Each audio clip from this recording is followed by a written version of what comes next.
ready to give us an excellent race as we now get started. For those of you who have not seen an Oracle of Seasons speedrun before, played the game before, anything like that, we start off finding Link in the land of Holodrum, not Hyrule, unconscious, but found by a dancing redhead, who we discover as Din, the Oracle of Seasons. We talk, we have some chats, some banter, try to get familiar with the area. We have a little dance before things start to go a little bit haywire. Our dancing is interrupted by a storm, lightning, thunder, and a tornado.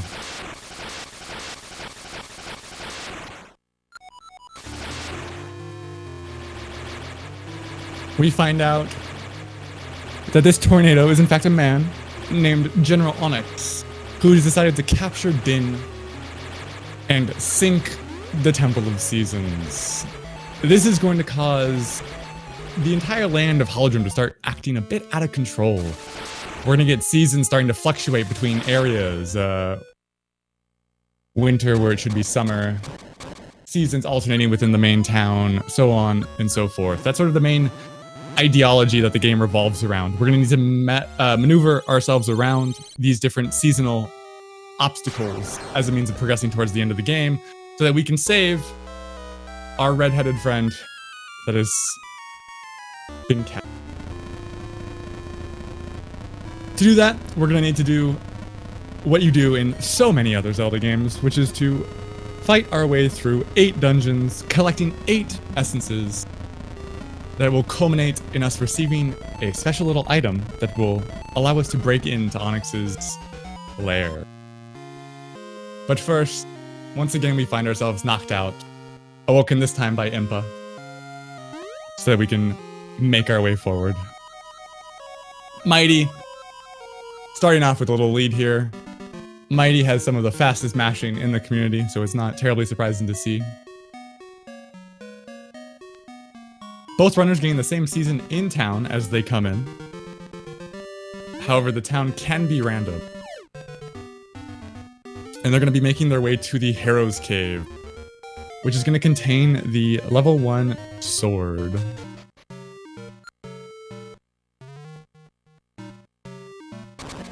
This Hero's Cave serves as the very introductory zone to all of the mechanics in the game, pushing blocks, walking around narrow pathways to make sure you don't fall, getting bodied by Keese every second of every day, suffering under their wings, before picking up a key and doing a little save and quit maneuver here, where they open up the save menu with a start select input and select save continue before doing a soft reset by pressing A, B, start, and select at the same time. This is a little bit faster, a few frames faster than going all the way down to the bottom and selecting the save and quit option. They're going to be saving and quitting a number of times throughout the run as a means of returning to set warp points faster than walking manually. Both of our runners picking up the sword and heading back towards the town, hoping to avoid the season of winter in town. I think we got a bit of a spoiler from Mashy there, as he seems to have gotten winter. So, winter is the worst season in town. Any season that's not winter is a great season, because when it is winter, a giant snow pile blocks the quickest route from Link to the Maku tree. So instead of going the slow way around, we leave and return back to the main town, where we have to wake up our sleeping tree so that he can provide us with the Dungeon 1 key. After doing so, and making sure not to ask the tree to repeat what he's just told us, we begin our way towards the Gnarled Root.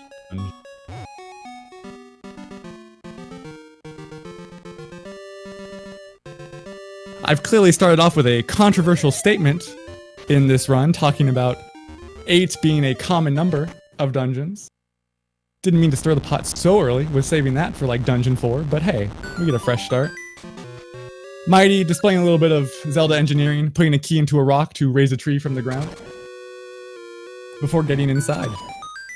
Now, pull out your bingo cards for Oracle of Seasons, as I explained to you that the layout for this dungeon is, in fact, quite similar to that, and some would say identical. The dungeon map layout is identical to that of the first dungeon in Zelda 1.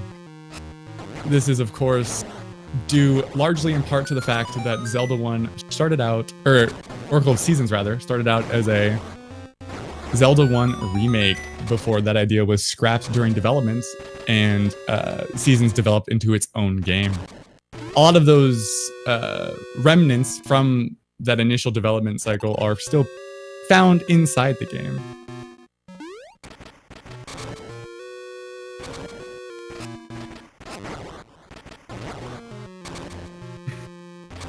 If you were paying attention, you may have seen Mighty kill a number of those red Zols that he passed by, where Mashy may have avoided them. This is because Mighty will be performing a ring manipulation after Dungeon 1 that I don't believe Mashy will be going for, called the Power Ring Manipulation.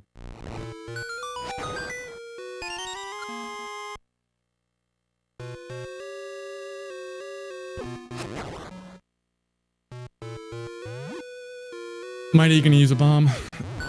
Bomb that nicely indicated cracked wallware there with the double X's before damage boosting through these blade traps to make his way to the mini-boss. We're gonna see both of our runners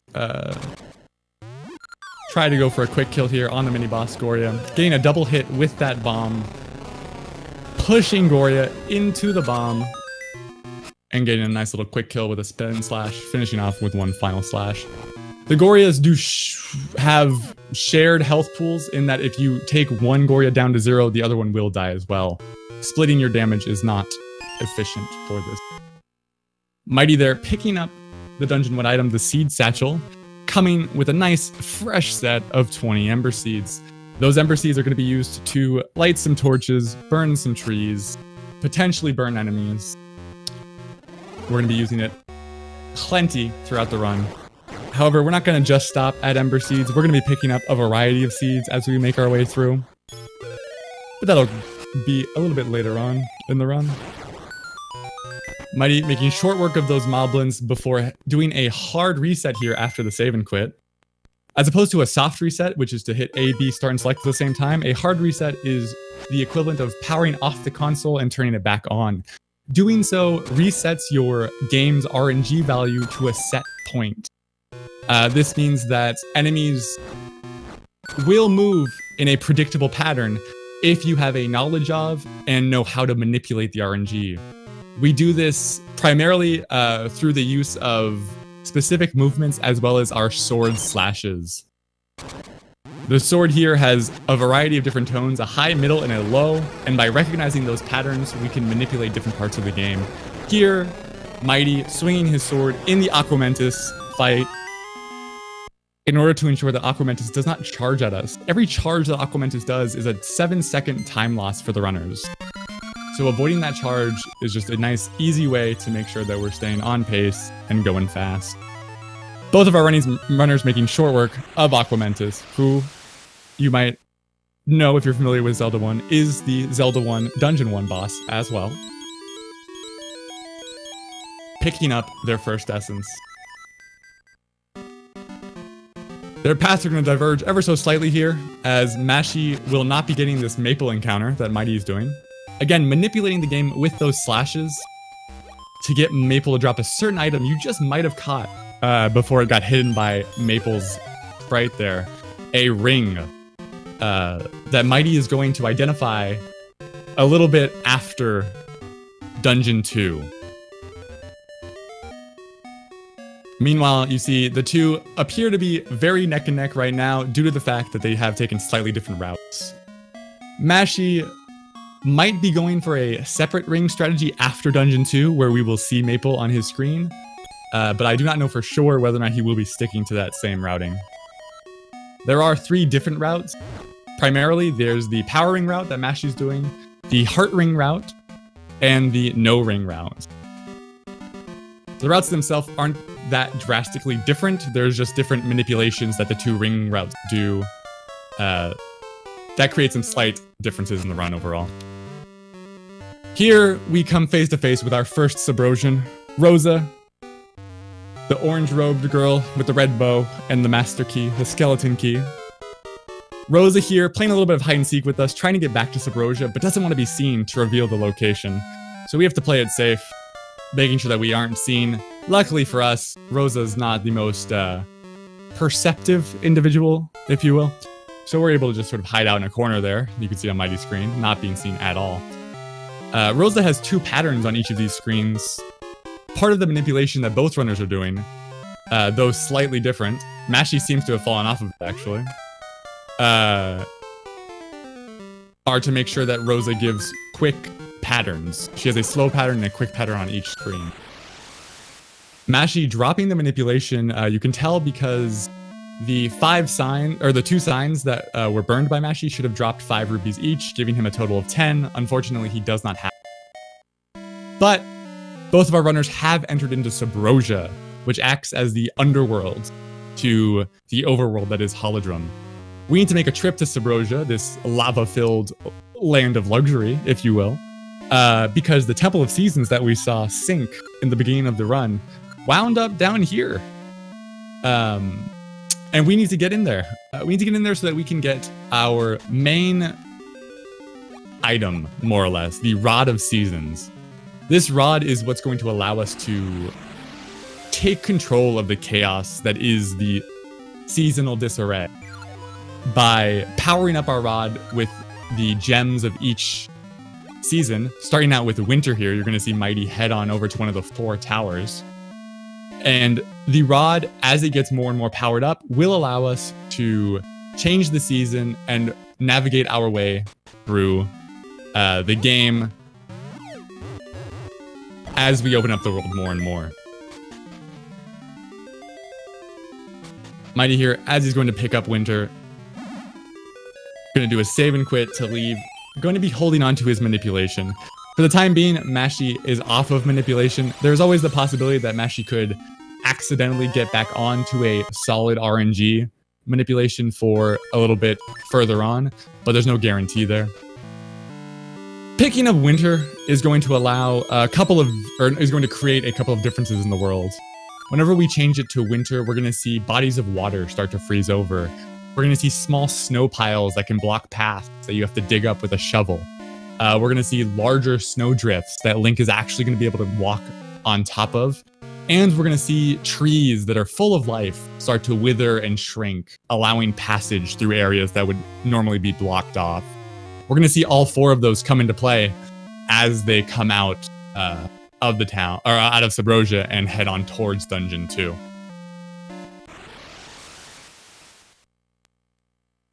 Mighty here is going to swing his sword a couple more times to ensure that he stays on his manipulation. Getting a quick little pep talk here from Sakura. We see him a couple of times, although this is the last time that he will physically stop us to come talk to us.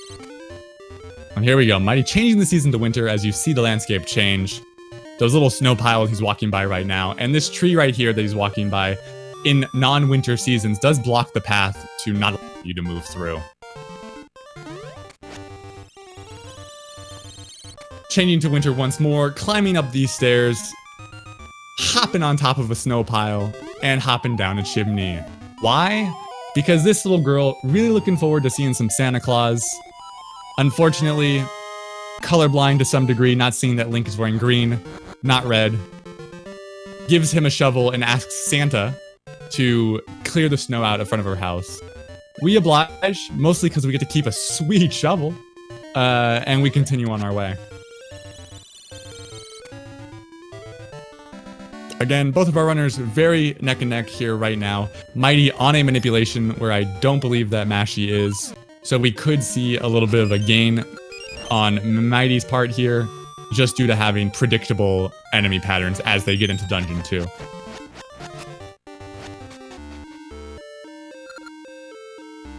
There we go. Entering into Dungeon 2. Slightly different pathing here.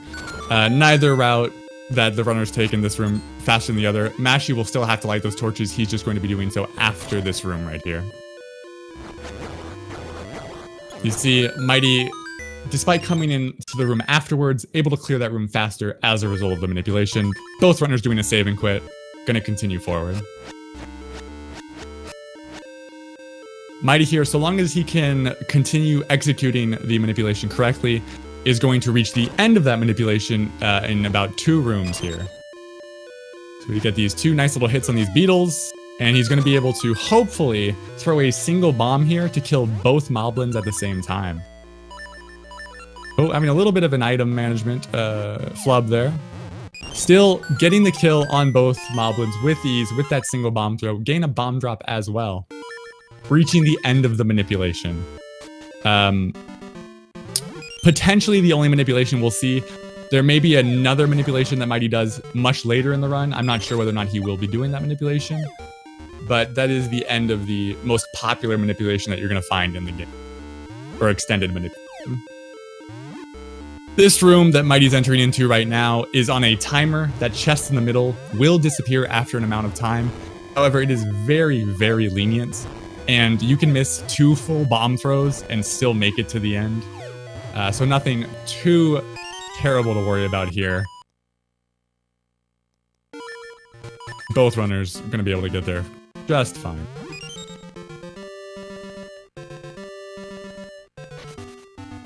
Mighty going for the save and quit after that room where Mashy does not. Going for the save and quit does save you 1 second. However, it does increase the RNG risk because of that moblin outside. Could potentially troll you. Mashy opting to play it safe, take the second time less, but go a safer pathway.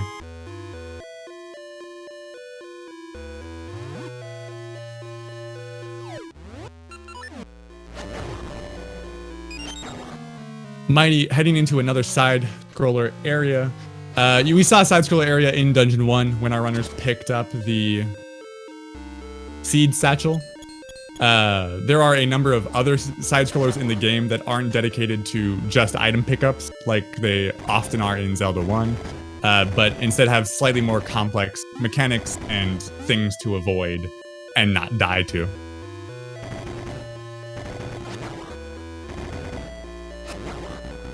Mighty here, about to enter into our mini-boss room, which introduces the first real glitch in the game, and one of only 2 or 3 glitches that's found in the entire game.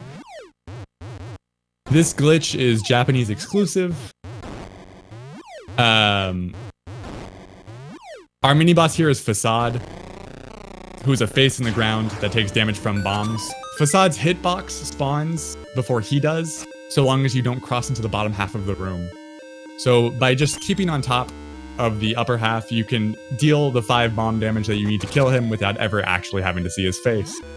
He will get a little bit of revenge though later on in the run. Much, much later on in the run.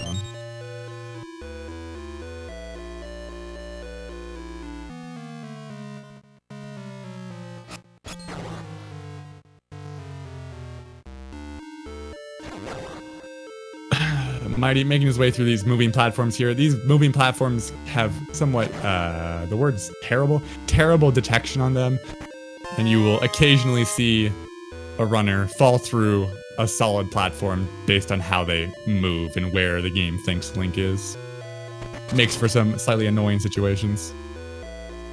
Mighty now making his way to the boss room to fight a big, bad Dodongo. Little Dodongo friend here. Not the most intense boss fight in the world. Dodongo has 2 primary attacks. One where he's going to charge in a straight line at you, and one where he's going to open his mouth to shoot fireballs. Luckily for us, Link has quick hands and can just toss a bomb right in that open mouth, puff him up, and throw him onto some nice spikes. We find out later that Dodongos can in fact swim, so it's interesting that our Dodongo friend here would decide to be in a room filled with spikes rather than a room full of water. But hey, it's Dungeon 2, and if the boss wants to get himself killed, that is absolutely fine by us. Mighty making his way outside of Dungeon 2. Mashy just cleaning up here on Dodongo. One more hit needed for him. Oh, unfortunately missing a cycle there on Dodongo. Gonna be an unfortunate time loss here. As Mighty now is going to be making his way back across town to try and get to Dungeon 3, making a stop at the ring shop to ensure that he identifies that ring that we picked up from Maple after Dungeon 1. Mashy having a little bit of execution flub there with the Dodongo fight, but getting it done, not dying, picking up that second essence, potentially going for the heart ring manipulation after the dungeon we're going to see shortly here if he decides to do a hard reset as he comes out. So this ring that Mighty is identifying, the level 2 power ring, is a ring that when equipped will allow will increase Link's sword damage by a flat rate of +2, but it also increases the amount of damage that Link takes by half a heart for every hit. So it makes a slash from the level 1 sword stronger slightly than the slash from a level 2 sword, but it also makes you a bit more of a glass cannon. Mashy here going for the heart ring manipulation, doing the hard reset, slashing his sword a particular number of times. Now gonna hit Maple to pick up that ring right there. The ring that Mashy's picking up, not the power ring, but the level 2 heart ring, which will refill a full heart after a set number of set amount of steps in time. Meanwhile, Mighty's fighting a penguin because if he beats the penguin, he will receive a pair of boxing gloves that he can return to the kangaroo that lost his boxing gloves to a fight with the penguin and is now pouting in the corner and can't train. By returning the gloves to the kangaroo, we get a flute from that kangaroo. That kangaroo will allow us to ride in his pouch and hop with him, and we can use the flute to call upon him whenever we desire. That kangaroo's name is Ricky. Did that sound convoluted or did that sound straightforward? What do you think? Does it make sense? Yeah, it makes sense. Don't worry about it. Don't ask questions. It's Zelda. Ricky here is one of 3 animal companions. I see some falsehoods being told in chat already. Ricky is actually the worst of the 3 companions, but is the fastest for the sake of the speedrun.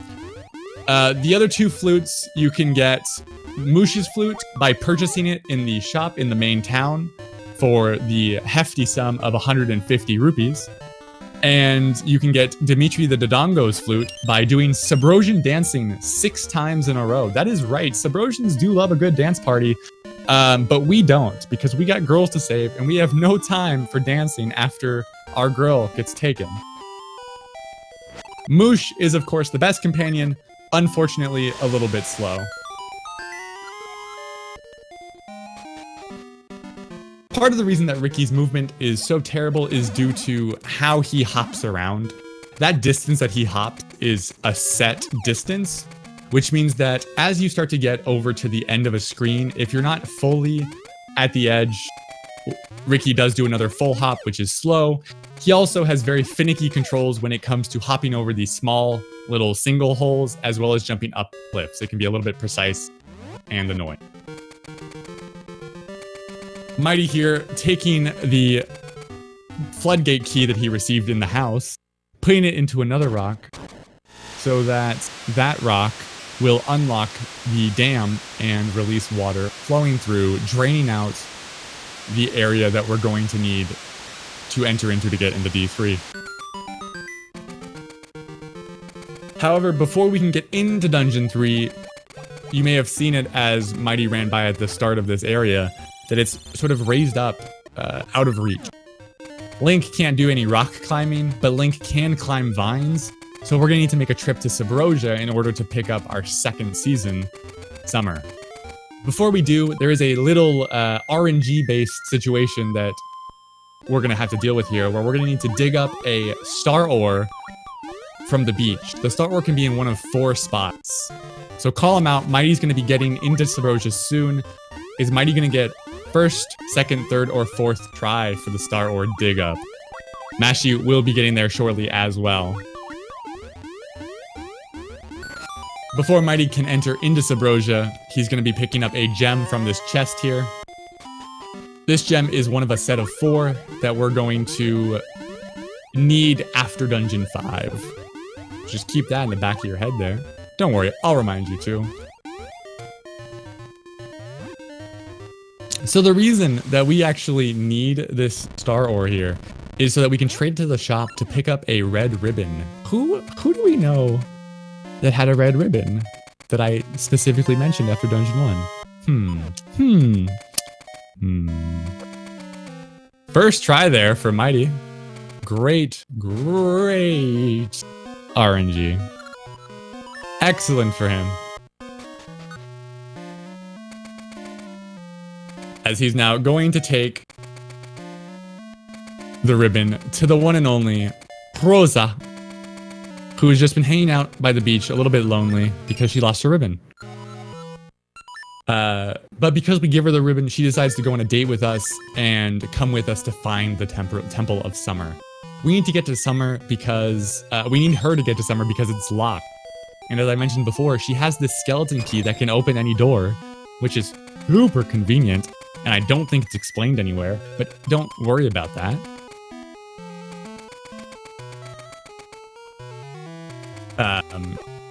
But we get to go on a little date here. Mighty trying to take a nice little lava bath with Rosa, not understanding that we need to go fast rather than have a time of luxury. We can hang out with Rosa after the run's over.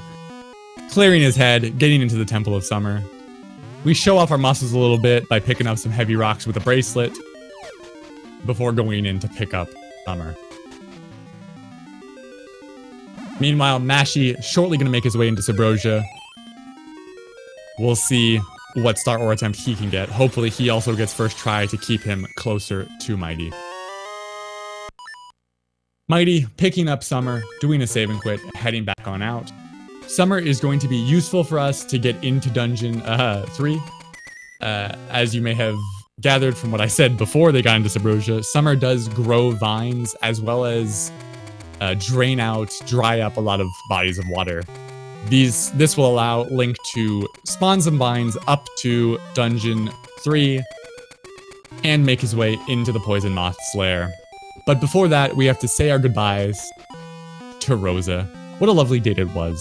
And we end it the way any chivalrous guy would end a date, with a lovely girl that did something so kind. We just left her by the portal and we're never gonna talk again. Okay, so that's not okay. No, that's fine. I mean, we have a world to save. She knows we're busy. We'll call her, right? There's phones here. I don't know. Regardless, Mighty now gonna be able to make his way back on to Dungeon 3. I did not catch what attempt Mashy got on his Star Ore here. Hopefully it was not too bad. First or second try, what he's looking for. As he makes his day with Rosa to the Temple of Summer, and Mighty enters into our Poison Moth's lair. Poison Moth's lair is a fun little dungeon because you get the second best item in the game. Second try, very good for Mashy there. So these little beetles that Mighty's flipping over with the shovel, intended to use the shield in order to bump them over. But we can just use a shovel, spam it, and flip them over. No problem.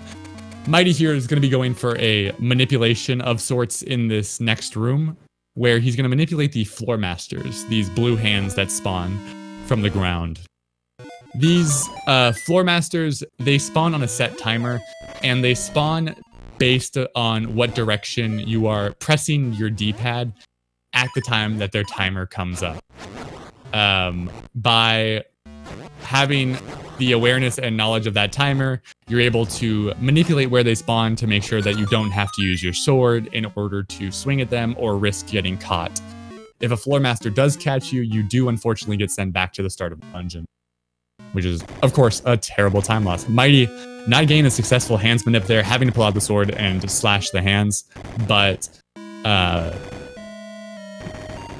still a fairly quick room nonetheless. Little fall warp there to get back to the start of the room, just to save a little bit of time. Before heading up a staircase where we're going to be introduced to the first Seasons puzzle in the game. Seasons, not really regarded as the puzzle game when compared to Ages. Just a little block pushing puzzle here where you have to match the bottom row with the top.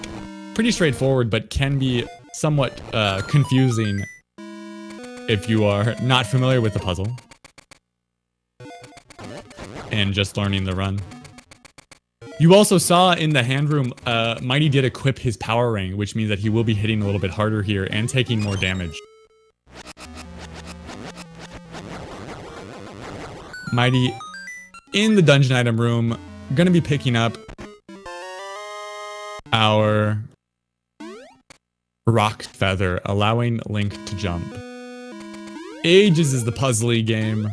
Seasons is the combat movement-based game.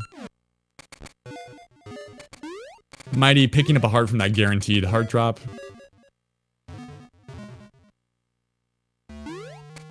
I may have misspoken if I said that Seasons was the puzzle game. My apologies, Twitch chat. Mighty going for a quick strat here with the Pegasus seeds in combination with the feather.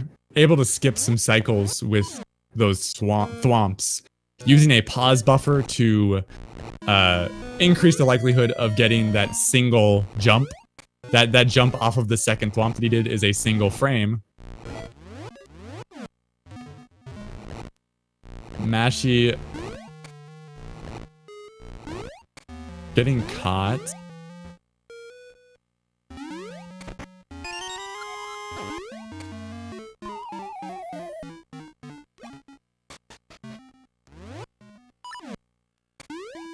Floor Masters are an unkind creature. As Mighty makes his way now. Out of the side scroller the other way. Not getting the fastest of strats. On his way back.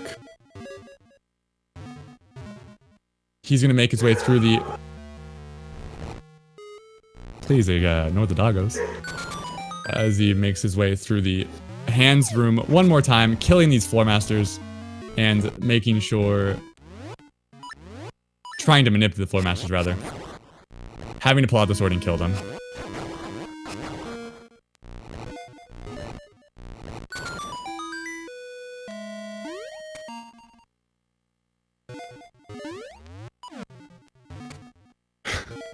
Unfortunately, the doggos are not available for comments, as Mighty is going to be making his way into the Dungeon 3 mini-boss. As you can see, we have a bunch of squids here, and we have Link the Kid. As always, I like to sort of lead that joke in and never finish it to let chat really parse out what really in-depth joke I'm going for when I mention squids and kids in the same sentence. As Mighty makes short work of that Dungeon 3 mini-boss.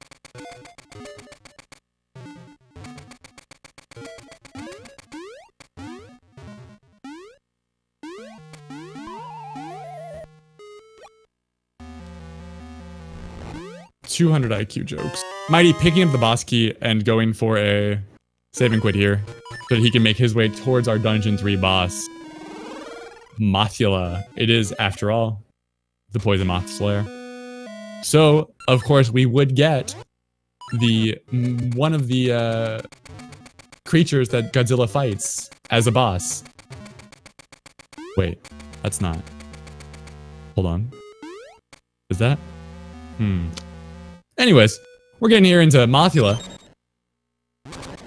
Mothula, a familiar face from other games, also has a nice little Moldorm effect here, where the area surrounding Mothula is a series of pits, where if you fall in, you will have to reset the room, or the boss fight altogether. Stealing a little bit of Moldorm tech.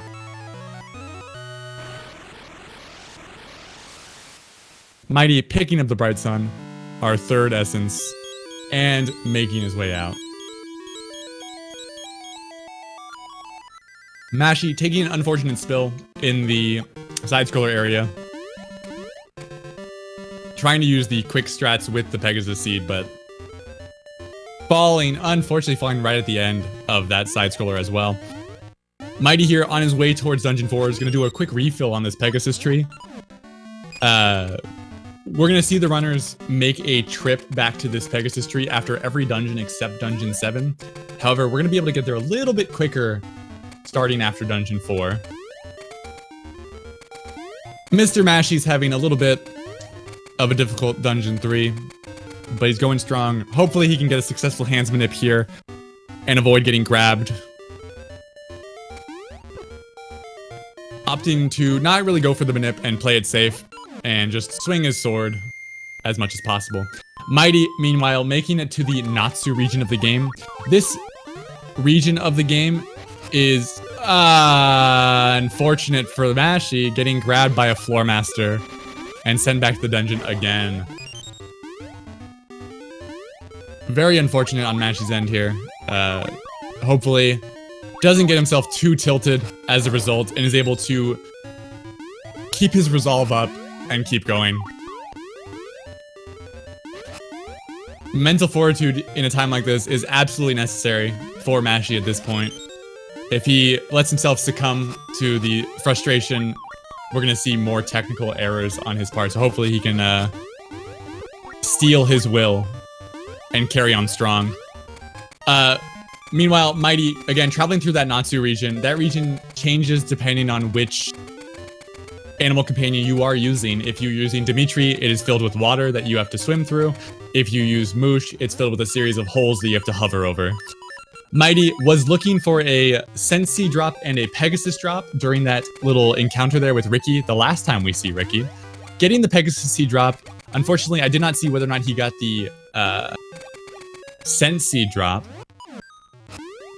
Picking up our Gale Seeds. These are the tools that are going to allow us to travel back to the Pegasus tree quickly after every dungeon. The Gale Seed allows us to teleport to any seed tree that we've visited thus far. So you're going to see that being used primarily for quick travel, but also for a couple of other monster uses a bit later on in the run as well. Mighty picking up everyone's favorite Dodongo, the second best companion overall. Dimitri, he's red, he can swim, you can pick him up with a power bracelet. He was being bullied by a bunch of kids, so we do the smart thing and give those kids bombs so that he'll leave them alone.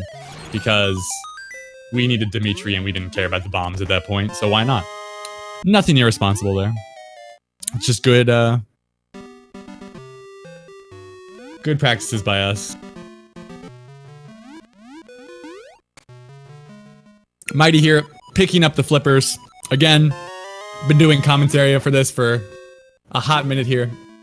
So, you all know, most of you may know, my personal canon for the flippers. You, of course, don't need flippers to swim. No one's ever needed flippers to swim. What you do need flippers for is to get that airtight seal around your ankle so you can keep your kicks nice and fresh, baby. You want to keep them dry. Link is a sneakerhead. Link will not let those Jordans get wet. He's going to keep them nice and clean the entire way. Not worrying about a thing. That's it. Mashy here.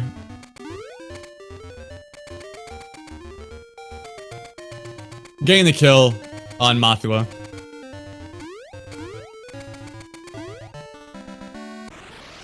Again, gonna have to keep his will strong, not let himself get too tilted. As Mighty makes his way back into Subrosia, we'd love to make our way to Dungeon 4, but we need another season. We need spring. Unfortunately, as we get into Subrosia, we are immediately knocked out by these two Subrosians here who steal our feather.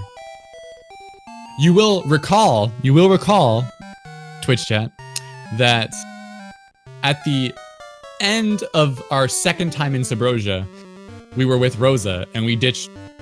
After we left her, we went into Dungeon 3 where we got what item? The Rock's Feather. Then the next time we go into Subrosia, what do we get? What did we get taken from us immediately?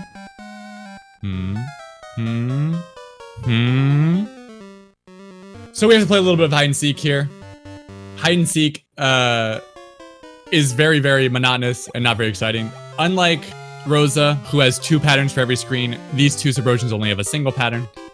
So as long as you know the pattern, you know where to go and stay hidden. Some runners like to have a little bit of fun with it, digging the rocks to get the tink sound. They can tink along with the music.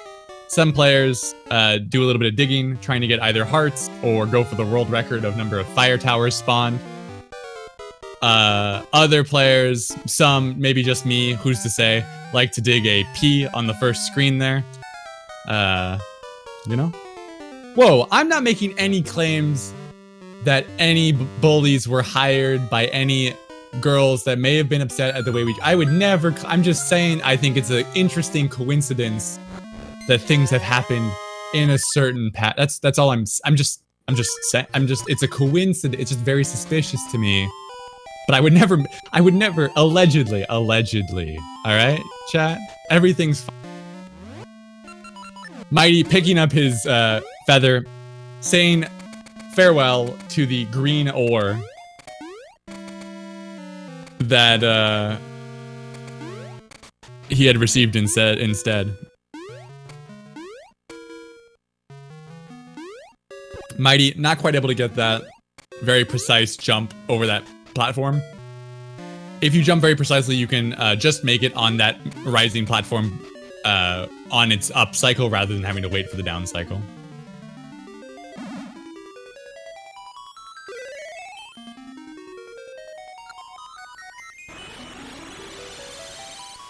Mighty here, picking up Spring, as Mashy is also making the responsible decision of giving kids bombs so he can have a Dodongo. Honestly, I would pay bombs for a swimming Dodongo. I don't know, it seems like a fair deal. I think we ripped those kids off, all things considered. So, with Spring, Mighty's gonna be able to bloom flowers, a different bunch of different types of flowers. There are 2 different types of flowers that you can cut down, and then there is a 3rd type of flower called a blast bloom that Link is actually able to walk into, and when he does so, the flower will suck him up and spit him up into the air and allow him to travel up cliff sides. You're gonna see that shortly over here on Mighty's screen. But before that, you saw Mighty do a little rooster clip here where he was able to push Link up a single pixel, which was just enough for him to be able to grab that cuckoo through a rock and save himself a menu input. Makes his way up to the top where he's able to pick up a nice little bunch of bananas there to give to the best animal companion in the game, bar none. If you have a different opinion, you are respected, but you are incorrect, and I hope that you learn your lesson later on in the run. At some point, I hope you accept Moosh into your heart as the greatest thing. But we get Moosh. Moosh is great. He's blue. He can fly. He's adorable. He can stomp things with his butt. Everything about him is just great. Unfortunately, we don't get to see enough of him. That's the worst thing about Moosh in this game, is that we don't get to see enough Moosh. Mighty here, I'm not sure if he's gotten a bomb drop quite yet. He is going to be looking for a bomb drop if he has not yet received one.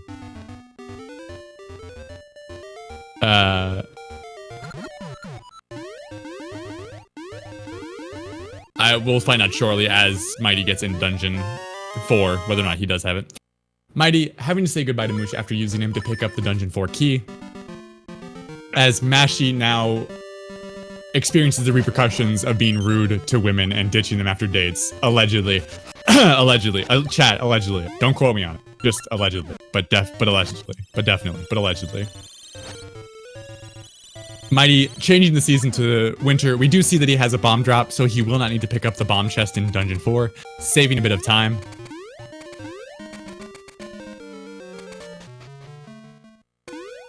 And he's going to be making his way to the top of this little cliffside here, where we're going to pick up the 2nd cuckoo in the run.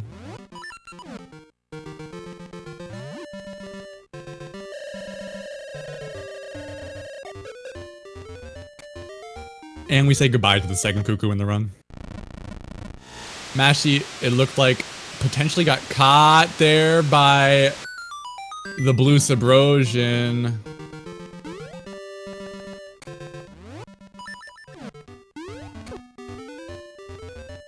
And as always with Zelda engineering, you put a key into a rock and shut off a waterfall, because that's how the game works. Don't ask questions. And we enter into the Dancing Dragon's Lair, our Dungeon 4.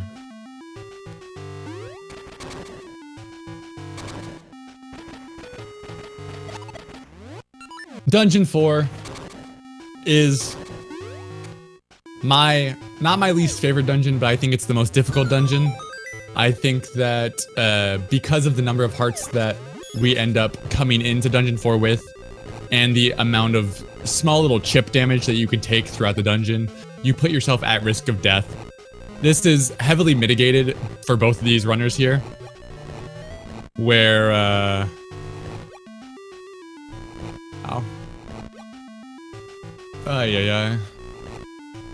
Mashy going for the F there, on screen.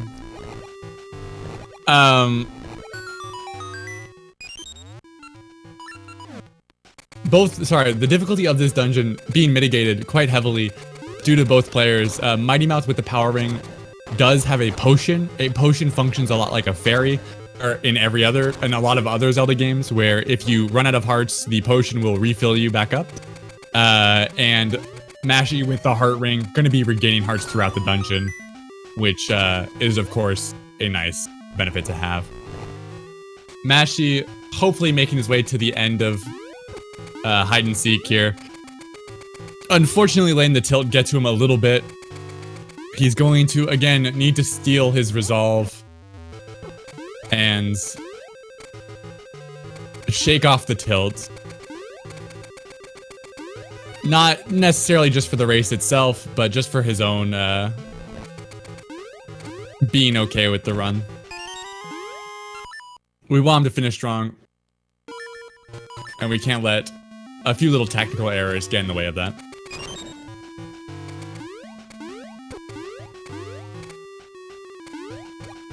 Mighty picking up a small key, doing a save and quit, and heading over to the right side of the dungeon.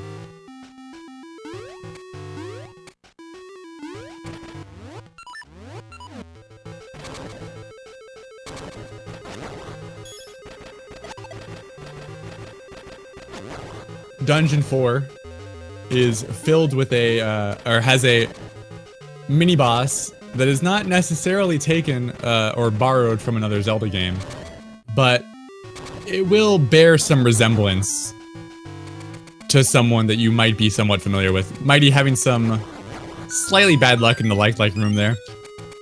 In that room, you're trying to get push those likes into the water if they're nearby, just to save yourself some sword slashes.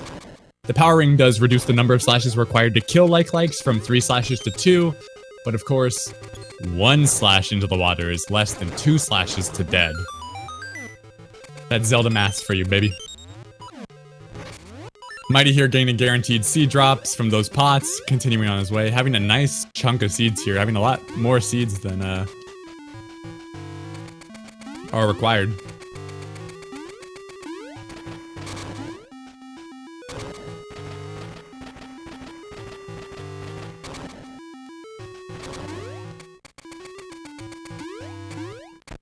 Picking up his another small key, and is now going to be making his way into the Dungeon 4 mini boss. Who's it going to be? Who's it going to be? I'll give you a hint, chat. I'll give you a hint. This mini boss's name is Agunima. Anything? Nothing? No? I believe in you. So, unlike his Link to the Past counterpart, Agunima spawns 3 copies of himself that you can tell the difference between by lighting the 2 torches in the room. The real Agunima has a shadow underneath his body, which indicates the real one, at which point you can just go in and slash for damage. You don't need to knock any orbs back at anyone here. You can just go straight in for the kill.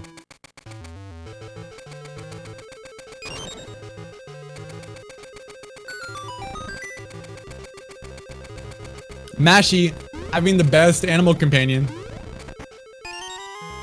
The best animal companion, chat.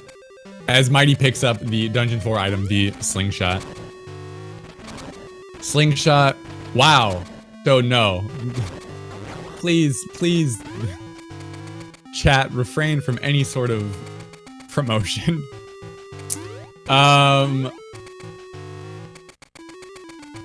With the slingshot, Mighty will be able to sling his seeds over long distances, which we're going to use here to light these torches. And spawn a chest, doing a save and quit. World record for this game is a 139.15 or 14 by Z-Master.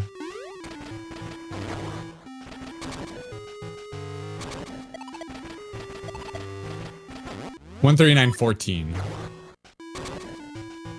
Mighty here, potentially gonna go for a difficult little jump. Oh, here we go. Gain it, easy, first try every time. Easiest jump of his life. Jump is a little bit tricky, difficult to get, weird angle. Mighty now with the boss key, gonna pick up one more small key before heading on to the Dungeon 4 bot.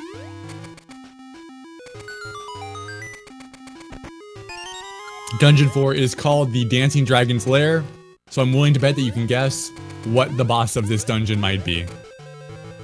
Just based off of that name, and that name alone, I think you can figure it out.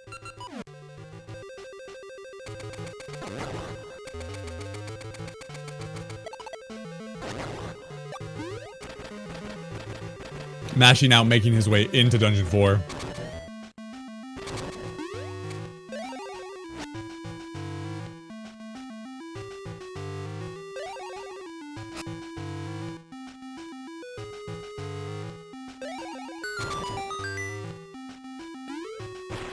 Mashy able to avoid that.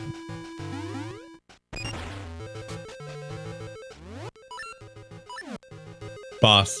Or that bomb pickup as well. Mighty going for a jump to skip lighting the torches, not able to get it first try. Going to use the whiz robe there to damage boost and get across. There are a couple of different methods for getting across.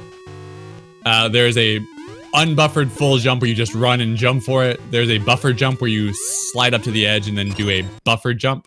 And you can also just light the torches. And you guessed it, chat, it's Goma. That's right. Our dancing dragon boss is Goma. Goma, a familiar face. Having a great, that was a very good Goma fight. My goodness, I didn't have time to make a lame joke about the boss fight because it's already over. Goma, the intended way of defeating Goma is to cut off the claw, at which point you can just shoot directly at her eye. However, Goma gets a little bit erratic with her movements, which makes it a little bit RNG dependent. So instead, it was discovered that by having a particular horizontal alignment, that you could bypass her claw and do damage to her without having to cut the claw off, which just makes her a little bit easier to hit and less erratic overall.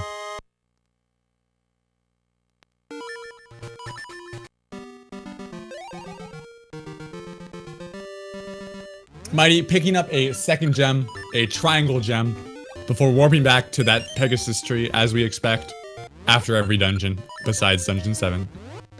And can now progress towards Dungeon 5. However, you may have noticed a pattern. Before we're able to go into the next dungeon, we do need to pick up another season. Luckily for us, this is the last season that we need to acquire in order to have all 4. But it does mean we're going to be taking one more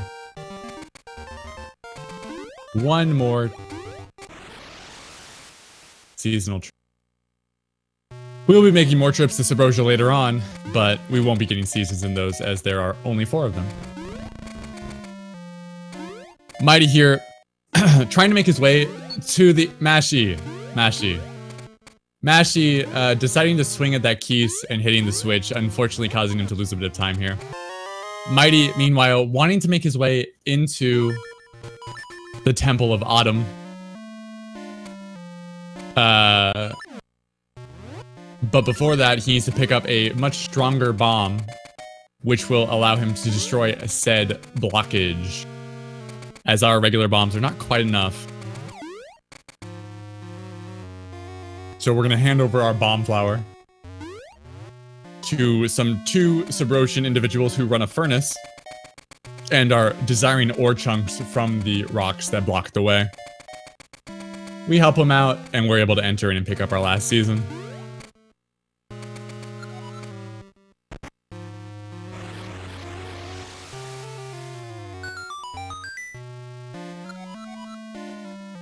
Autumn. Gonna make a couple of changes to the world. Only two, as far as I'm aware. One of them is to cover up holes with leaves, which will allow Link to walk over pits. Insert pit walking RTA joke here. And then the second thing that it does will allow for mushrooms to ripen up. When in the off season, these mushrooms turn to stone and cannot be lifted, so we have to turn it to fall in order to get on by, which is the primary way that we're going to be using Autumn to get into Dungeon 5. Mashy making his way into a Gunima right now. Hopefully he has a nice clean fight here and can just progress forward without much care in the world.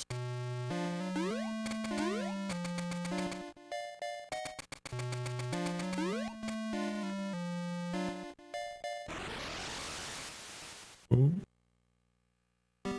Mighty making his way up towards Dungeon 5. Mashy clean up on a Gunima. Dungeon 5 called the Unicorn's Cave. Unfortunately, already spoiled by chat that the final boss is not a unicorn, so I don't get to make my lame joke there. So, instead, I'll have to come up with something new. Dungeon 5, the first of the latter half dungeons. I've heard some runners say that they think that it tends to be surprisingly difficult and easy to die on. I tend not to agree with them, although it is obviously a matter of opinion. I think that Dungeon 5 is a pretty easy dungeon. Definitely easier than Dungeon 4. Although it can get you hurt if you're not being careful. Mighty avoiding damage from those fireballs. Gonna do a damage boost through this thwomp here. Before making his way to the Dungeon 5 item.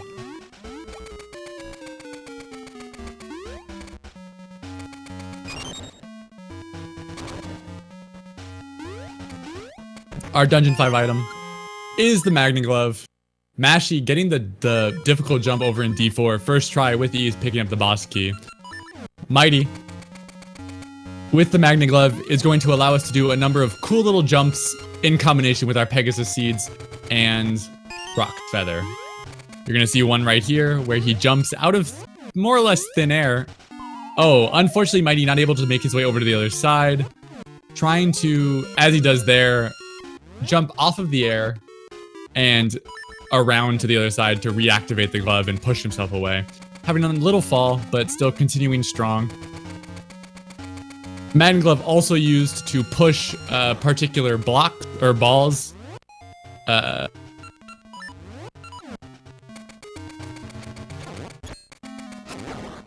Yeah. Mighty here, making short work of that room thanks to the power ring before entering into our 4 Armos room. Gain a seed drop, 2 seed drops as well. Mighty getting incredible RNG luck there on his drops. The quirk about this room here is that after you kill all the Armos, 4 chests spawn. You have to open the chests in the same order that you kill the Armos. If you open them incorrectly, the chests will buzz out and spawn 4 anti-fairies, and you have to reset the room. Mighty not having any trouble at all, though, as he continues on forward.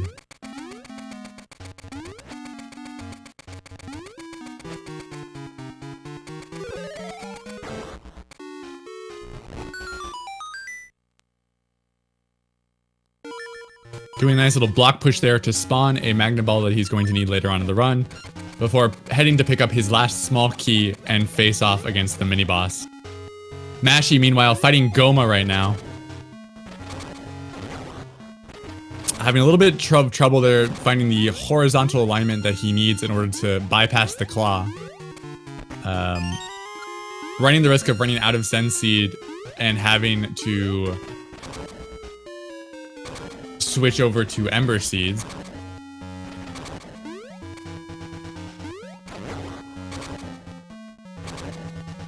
As Mighty makes his way towards our Dungeon 5 mini-boss.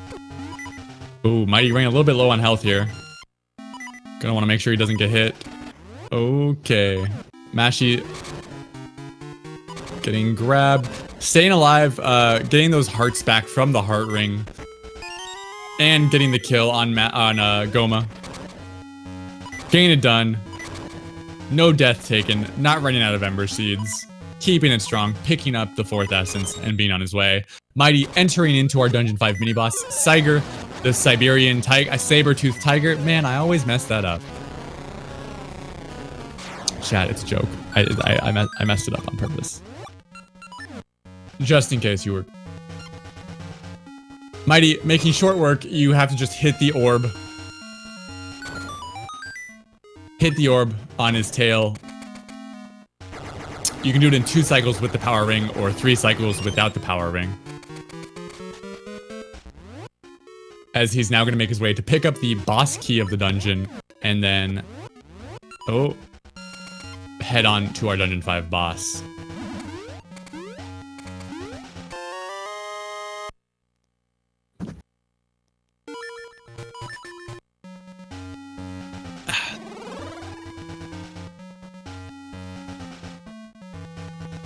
No. It's not an inside joke. It's not an inside joke.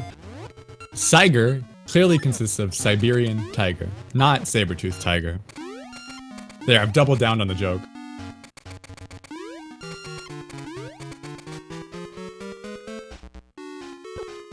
Mighty making his way into our Dungeon 5. Again, spoiled for us. We know that it's not a unicorn, but is instead a Cyclops.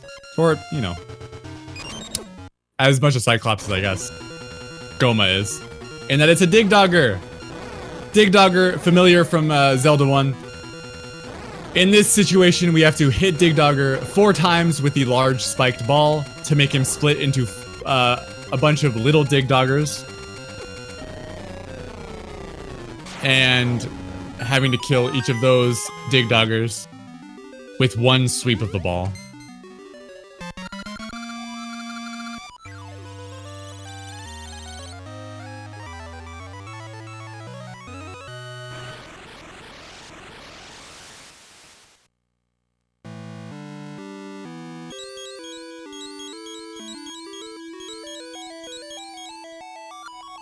Making short work with an excellent 1 cycle on Digdogger before making his way headed towards Dungeon 6. Our runners at this point have picked up 2 gems. Now that we're out of Dungeon 5, we can pick up the final remaining 2 gems and make our way to Dungeon 6. Our first gem is being hoarded by an old man who won't turn over his gem until after we've proven our worth by beating Dungeon 4 and 5.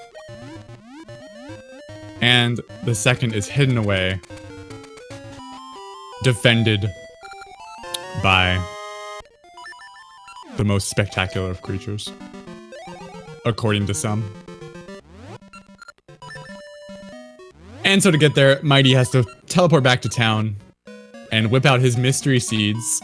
This is the one part of the game where we ever actually use the mystery seeds, and we would be able to skip the seed tree altogether if we were able to find a way around it.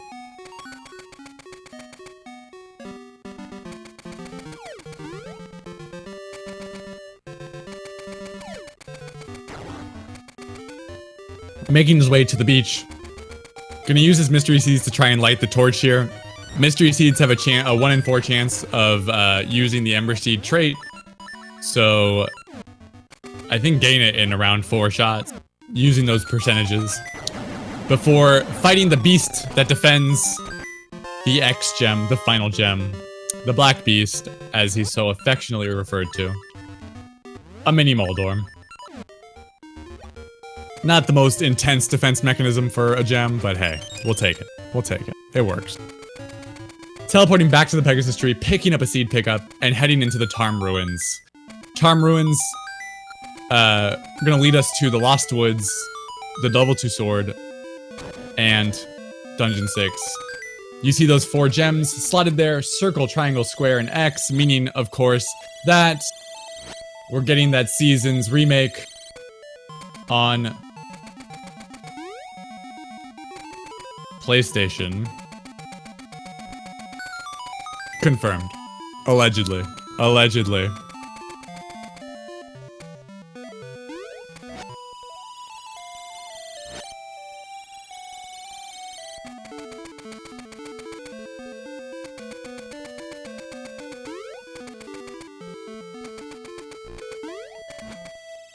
It's not allegedly, chat. There's no remake on PlayStation.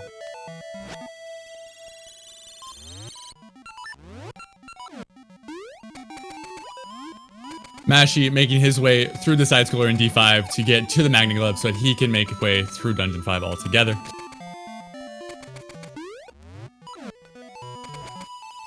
As Mighty makes his way into the Lost Woods.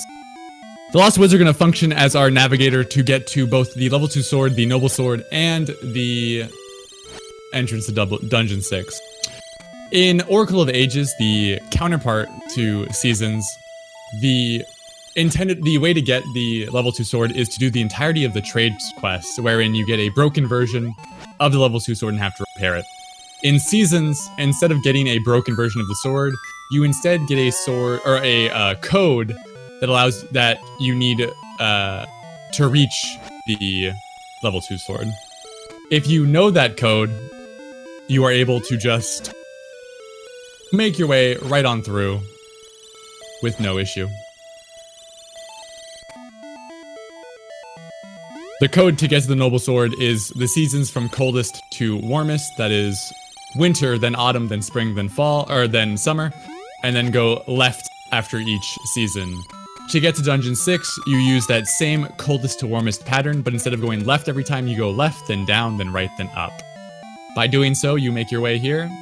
Meanwhile, Mashy making short work of the Helmasaurs and the mini Moldorms without much issue, and making his way into the outermost room.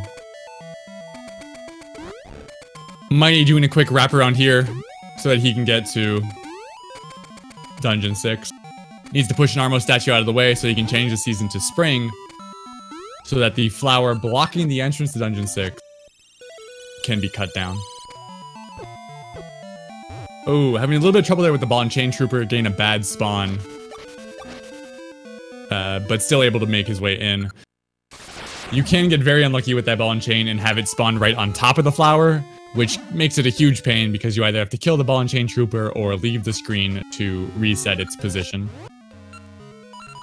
So, not the worst RNG there for Mighty, but not great for him either. As he makes his way into the Ancient Ruins,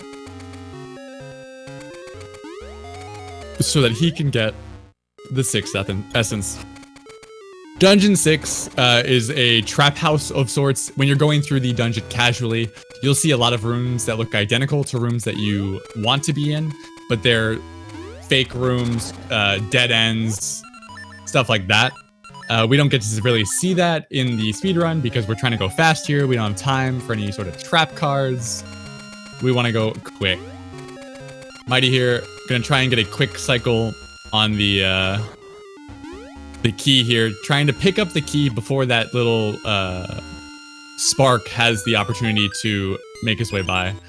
Not quite able to get it there, but still a very, very clean room there overall. Saving and quitting so that he can make his way back through the start of the dungeon, and is actually going to be able to skip grabbing a key as a result of this save and quit. Use the key right here, and it's going to do a somewhat tight jump. That jump right there just saves the pushing of a button, cutting out some time, and looks a little bit cool. Oh. Okay. Getting the bomb throw, taking a bit of damage here. Gonna want to be careful as it's still a little bit of time until the next guaranteed fairy spawn. In an ideal world, that beetle there would have been lower so that Mighty could simply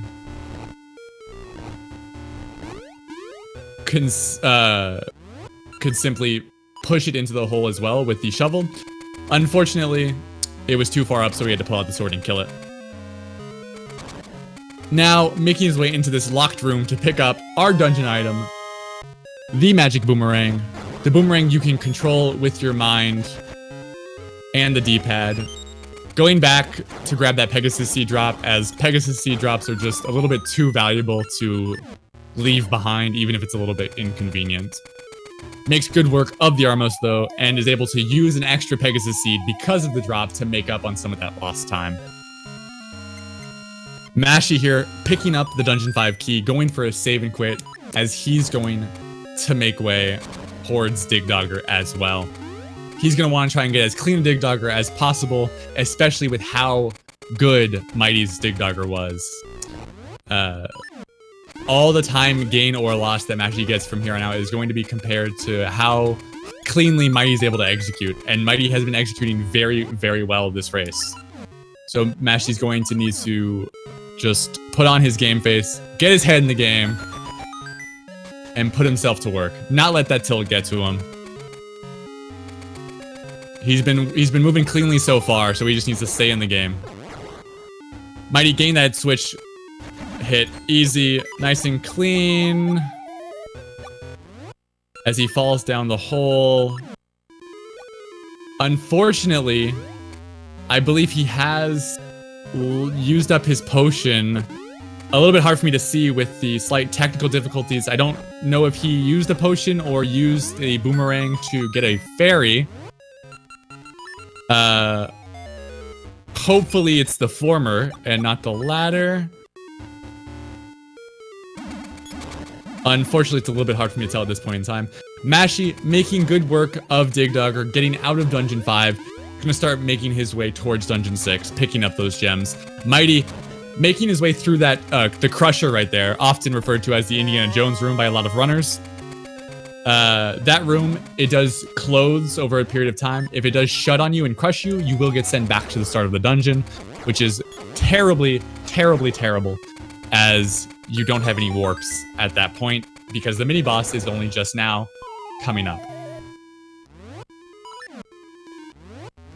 Mighty gonna pick up his last small key here. Before he enters into Dungeon 6 mini-boss. A face that, again, is familiar if you're familiar with Zelda 1 or with Ages or with LADX. It is the Impish Fiend, Vyre. Vyre has 3 different patterns that he can do. One where he charges right in like you just heard. Makes for an easy attack to get the Spin Slash on. One where he circles around, as he just did right there, where you can hit him, but it's a little bit difficult. And one where he pops up in the corner and shoots a fireball. Mighty getting, I want to say, a 5th cycle there. A pretty solid Vyre fight overall. As he's going to head now to the RNG room of Dungeon 6.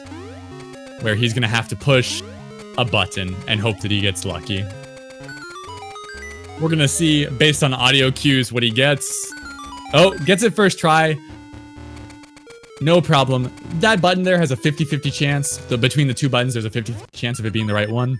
If you push the wrong button, you have to leave the room from the top and come back in. And just try again. And again, it gets randomized every time you come back in. There is a record, I believe the record for the button in that room is 18 attempts to get the right button.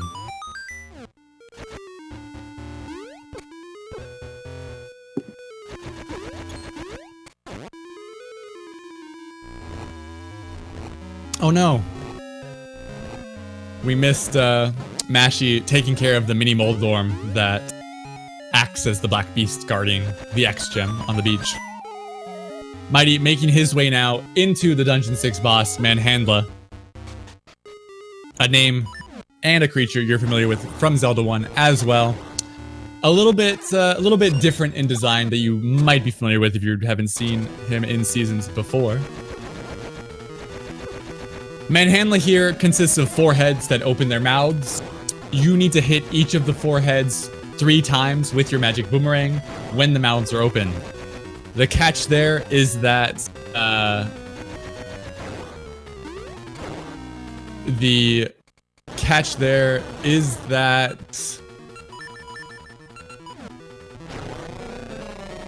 mouths only open when you are not facing this particular head, so you need to wrap the boomerang around. It seemed like Mighty had a pretty solid fight there. I'm going based off of sound due to the slight technical difficulties that we're having. Being able to pick up the 6th essence, having a fairly clean Dungeon 6 altogether.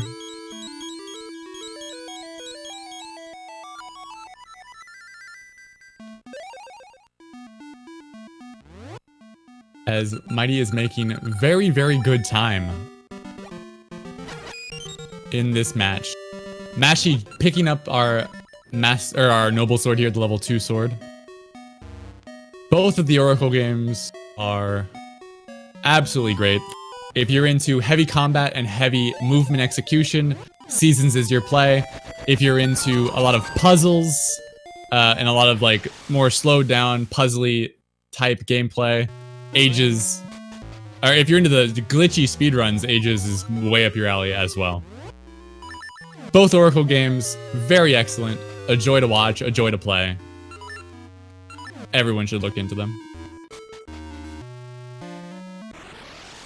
Mighty, needing to get to Dungeon 7, but before he can, has to make another stop in Sabrosia to talk to some pirates, so that he can set sail on their boat.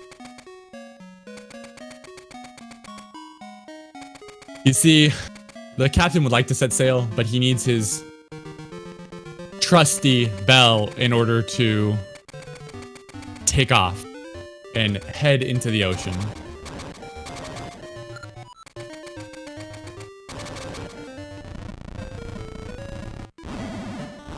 And his bell has been shipwrecked in the desert, so you need to go pick it up for him. It can be in one of 4 locations, similar to the Star Ore. So what is Mighty gonna get? First, second, third, or 4th try, chat? Come on, call it out, let's go. What are we gonna get? We can keep with this sick RNG that Mighty's been getting and get first try on all of our RNG hits. First try Star Ore, first try button, potentially first try bell. What do we got? What do we got, baby? Not first try. Can we get second try? Come on. Second try. If you voted for second try, you would be correct. Good on you. Good call, my second try guessers.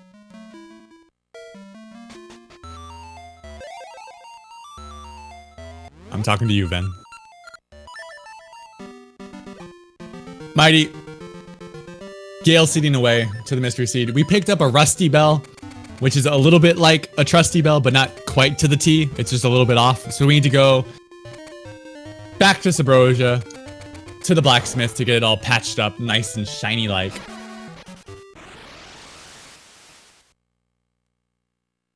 Mashy, meanwhile, having made his way into Dungeon 6, picking up his small key, and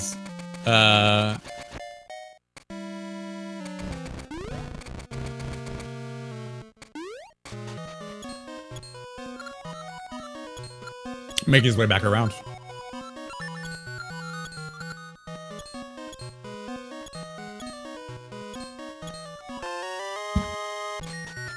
Twitch chat, speed gaming chat, I can appreciate you not liking puns, but at least recognize the difference between puns and wordplay jokes. As Mighty gets his bell nice and fixed up, as he makes his way back to the pirates so that he can set sail.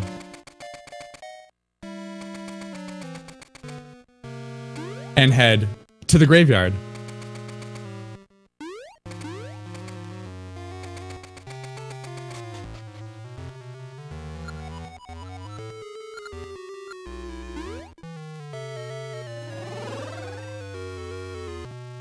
Yo, chat.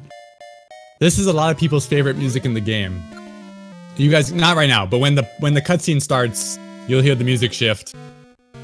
A lot of people love this music.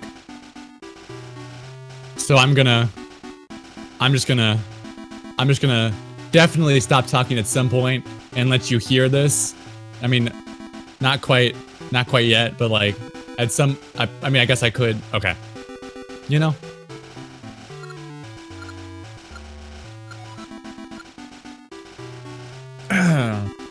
Unfortunately,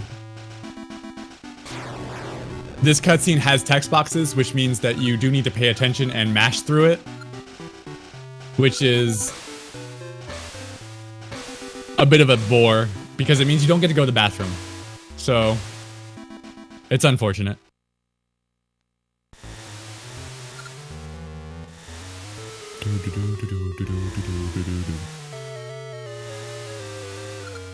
And of course, because our pirates have not been at sea for so long, they are not quite able to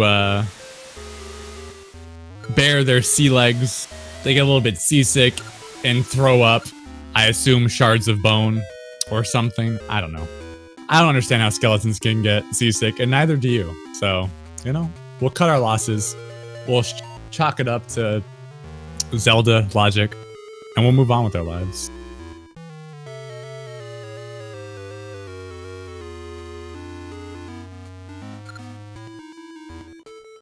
However, they do need to end up docking so that they can rest their bones. Wow, that wasn't even intentional. I apologize, Twitch chat. So that Mighty can make his way to Dungeon 7, and we enter into the crypt. Dungeon 7 is a great dungeon. It's my favorite dungeon. It's the dungeon with the best dungeon item in the game, the best seasons item in the game, and potentially the best 2D Zelda item in all of the 2D Zeldas. Mighty here going for a Dungeon 7 manipulation, doing another hard reset to set his RNG value back to a constant point, so that he can manipulate enemies in a preferable pattern.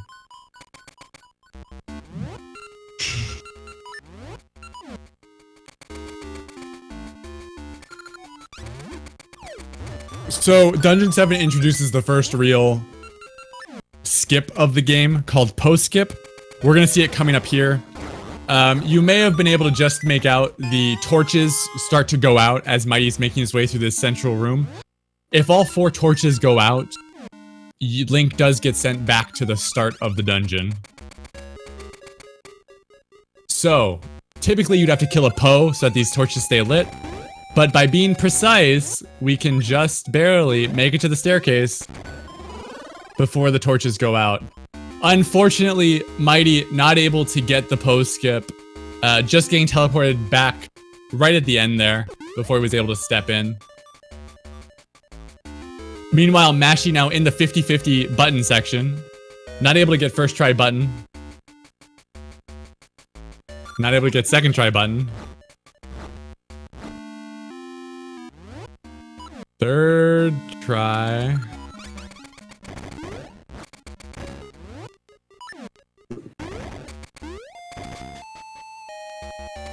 Fourth try button for Mashy there, where Mighty's able to get second try on the post skip. Thus far, Mighty's only real execution flub in the run. Very solid run overall, and not too terrible a time loss. A little under a minute of time loss there.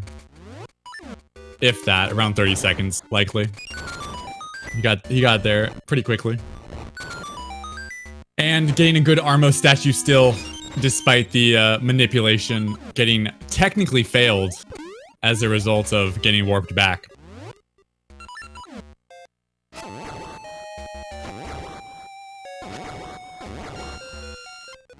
Mighty here gonna have to do another seasons puzzle, pushing the buttons in the right order, before doing a couple of somewhat tight jumps that are not intended in the game. you're intended to have your dungeon item here. But you can, in fact, make them. Mashy, meanwhile, on Manhandla, hoping to get a clean fight. Looking pretty good so far. Oh, we will see. Mighty getting good those jumps very cleanly. Having to kill these Magunesus. Getting the clean kills on those very quickly. As Mashy is just about to clean up on Manhandla. Fairly solid fight on his end there. As Mighty's now making his way back through the central Armos room. The Armos here is the Armos here that is dormant is randomized. The manipulation that Mighty was attempting to do does allow or does grant us a very good Armos spawn. However, because Mighty had the post-skip failure, he was not quite able to keep that manipulation up. So we got one good Armos and one bad Armos, just thanks to RNG. Mighty now entering into the second post-sister room. We do skip the first post-sister, of course. By killing this post-sister, we're going to keep a room lit that is 2 screens over to the left. Unlike the first torch screen that we can make to the end before the lights go out, in this screen, there's no way to make it across in time, so we have to kill the sister. Mashy, meanwhile, gonna head on into the desert now to see what tribel he can get to return to the pirates. What are we thinking, chat? What are we thinking for Mashy? First, second, third, or fourth try?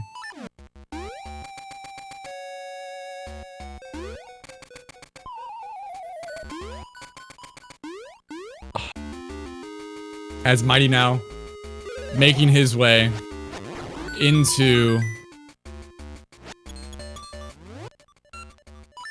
the room that contains the best item in Seasons in all of 2D Zelda. There it is. You can see the icon change up there in the item section, the equip section. That's the Rockscape, baby. It gives you a double jump. It lets you glide. It's awesome. It's the best. The best item, by far. It is the moosh, if you will, of 2D Zelda items.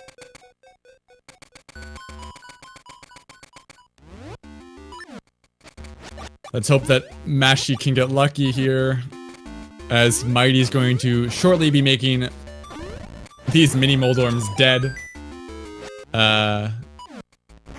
Mashy not getting first try, not getting second try, and losing the skeleton head there. Very unfortunate for him, as he's gonna have to go back to pick up the skull. When he does pick up the skull, the bell does reset and re-randomize, so it could now be first try, technically. Still not first try, though. As Mighty now fighting the Poe Sisters together as the official mini-boss. If all 4 torches go out, you get sent back to the start of the dungeon. So as long as you hug 1 torch, you're pretty safe. Mighty making good short work of those Poes. As Mashy gets 3rd try. I guess technically 5th try because he lost the head, which is very unfortunate for him. But he's now going to make a quick stop to pick up some Pegasus seeds before heading to repair his own bell. As Mighty is going to make his way to get the boss key.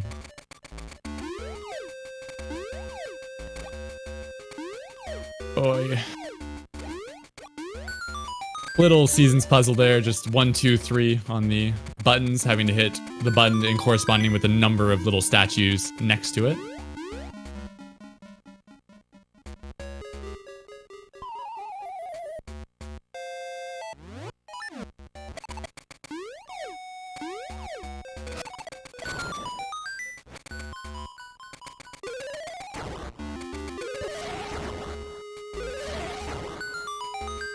And I do believe we'll see at the, okay, getting the boss key there with a pretty clean Stalfos room.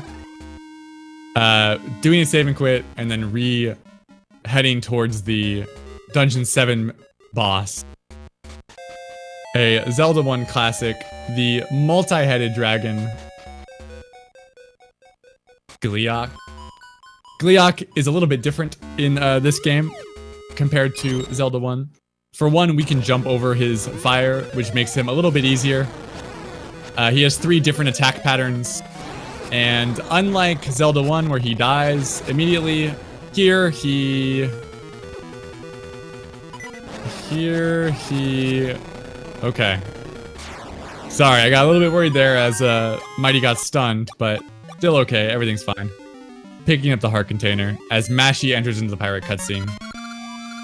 After cutting off both heads, he does turn into a skeletal dragon body that you do need to dispose of.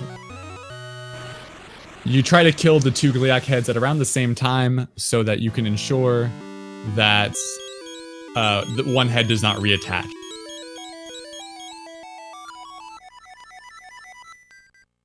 Mighty now not going back to the Pegasus tree after collecting the Seeds of Life.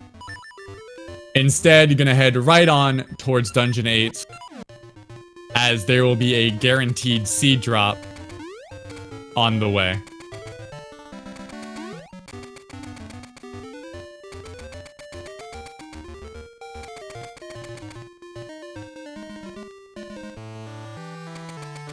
And so we head on up through to this ruined area. Mighty gonna pick up some seeds for good measure and make his way into Subrosia for the second to last time. Little menu confusion there. Getting it down, swapping his items. Gonna do a little zipper jump here. This jump, a little bit difficult, easy to get a slight flub on the first try. Not the intended way of doing this part of the dungeon at all. You're supposed to change the season to autumn, and those holes gets covered with pits that you can just walk over. Make it nice and easy. Now, the entrance to Dungeon 8 is blocked by a series of very thick trees. Ones that cannot be diminished by winter for us to get by. And so, we're in a time crunch, we're trying to go fast. So the only thing that we can do is throw a bomb into an active lava pit so that it can explode, rain fire down on the overworld, killing wildlife. Think about all the squirrels that died in those trees. Think about all the land being destroyed. Think about the environment. And then think about how much you want to save Din. And think about the cost-benefit analysis. What do we care about? I think we care about the girl. I think we're gonna destroy the world, in part, to save the girl. Little evils for greater goods, you know?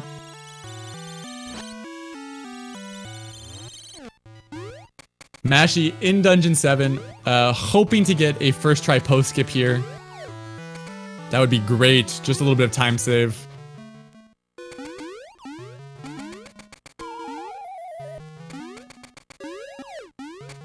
Oh, Mighty making the jump second try. A little bit tight there. Oh, the joys of keys. Oh, the keys in this room are so fun. They're so great. Keys are awesome. Keys are definitely not terrible and obnoxious by any stretch of the imagination. Alright. Mighty gonna make his way into Subrosia for the final time here. Mashy, let's see if he can get it. Oh no, unfortunately Mashy not getting the post skip, getting sent back to the start of the dungeon. Opting to not go for post skip a second time, gonna take the intended route instead. As Mighty enters into Dungeon 8.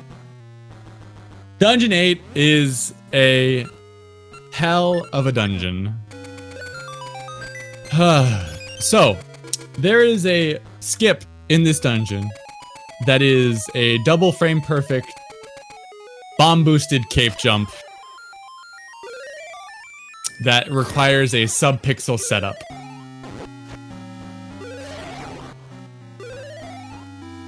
Now, the game runs at 60 FPS, for those of you that are curious. But the buffering in this game doesn't function like LADX, where you can progress one frame with ease. It's a little bit more variable and a little inconsistent, which makes the jump quite difficult. So we're gonna see whether or not Mighty can get a little bit of luck on his side and get the perfect execution. If he gets first try HSS skip, we are going to likely see a PB from Mighty as well, as he is still on PB pace even with that pose skip. So you saw him fall in that hole there to set up his subpixel, to reset his subpixel rather. For the sake of super simplifying it and not being 100% accurate, whereas pixels are where Link is walking, you can see Link moves a pixel forward whenever he moves. Okay, hold on, let's see. Okay. Okay. Oh no. Unfortunately, getting the first jump, but losing the buffering there on the second jump, so he's gonna have to do a reset. He's gonna try and get back into it as quickly as possible. So a subpixel, whereas a pixel is just the individual pixel that Link is moving on, you're all familiar with that. The subpixel functions as a sort of grid, a secondary grid that Link is able to walk on. So if you think about it as two slightly oscillated grids, so if you have like 1 point steps from 1, 2, 3, 4, he's trying to get on like 1.5, 2.5, 3.5. That allows the trick to work. It's a very precise trick that requires a lot of setup.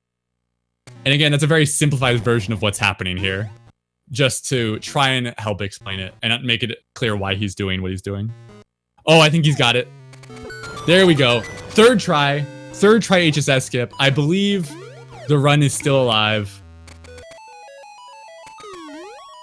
Excellent third try from Mighty here.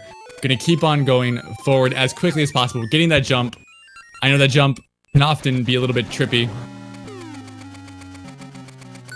Just needs to get these key kills.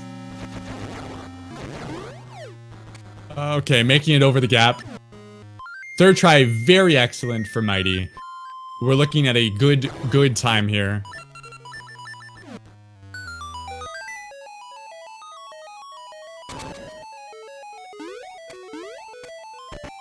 He's going to be making his way to the boss key. So, HSS skip. It skips out on the dungeon item, the Hyper Slingshot. Hence, HSS skip. It skips out on the Dungeon 8 mini-boss, Fripolar. It also skips out on the second portion of this dungeon's motif. We're inside a volcano. The motif of this dungeon is fire and ice. The upper half of the dungeon is all iced over, as you're able to see here. The bottom half of the dungeon is filled with lava all around. So by doing HSS skip, we cut out 5 minutes, skip the mini-boss, skip the dungeon item, and we skimp out on basically all of the lava section of the dungeon. The only lava section that you're going to see is this area down here that we're going to be freezing over with ice chunks to be able to walk over them. As you would expect with a skip of this magnitude, you're going to see we skip a number of keys. I believe we skip three, maybe 4 keys in total.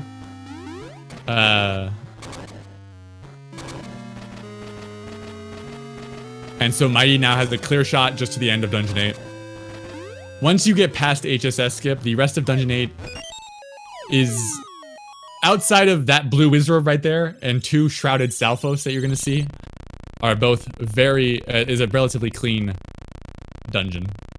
Mashy, meanwhile, just about to get to our Dungeon 7 mini-boss, having a small little spill there in the hole as he's fighting the mini Moldorm.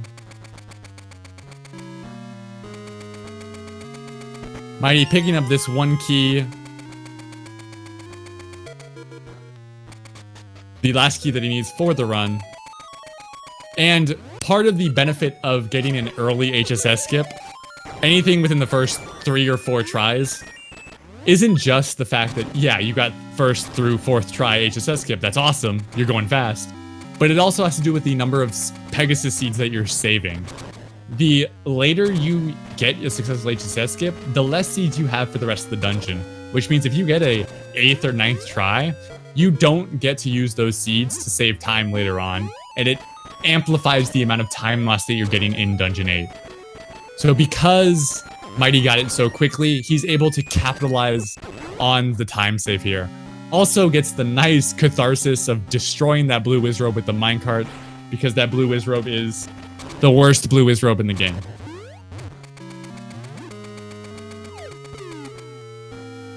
Very clean. Gonna make his way to our Dungeon 8 boss right now. You may have noticed as we were progressing through the dungeons that all the bosses thus far, dungeons 1 through 7, have been repurposed from other Zelda games.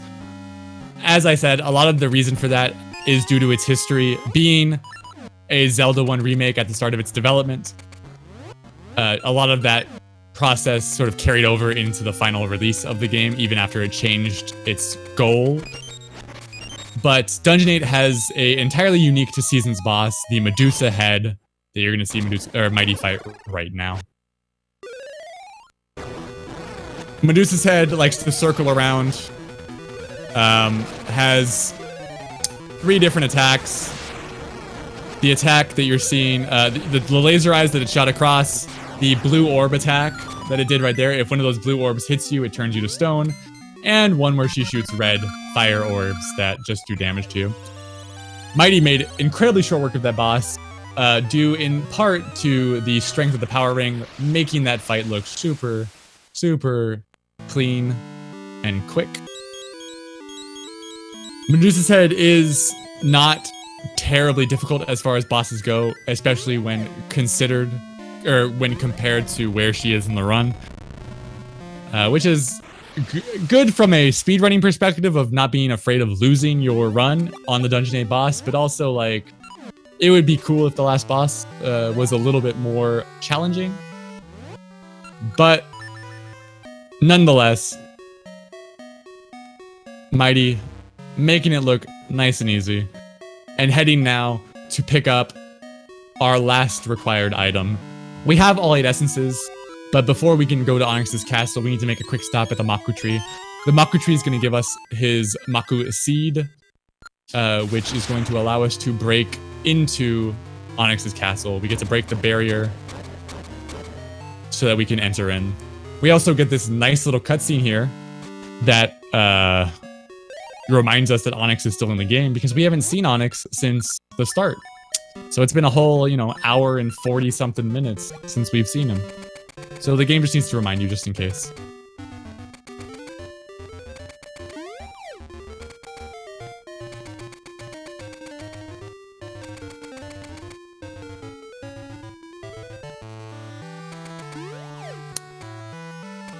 Mashy getting out of Dungeon 7 with the Seeds of Life, killing Gliok.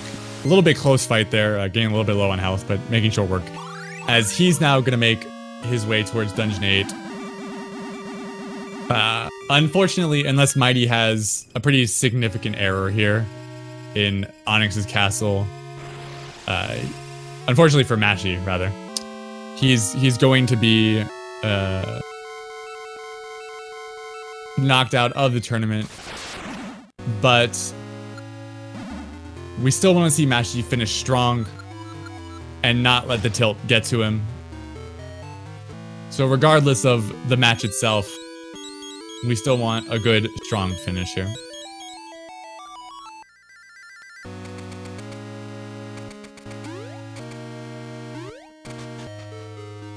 Mighty entering into Onyx's castle. Going to get some very decent, clean Wizrobe room here. Getting quick kills on everything except for that green Wizrobe. Very nice.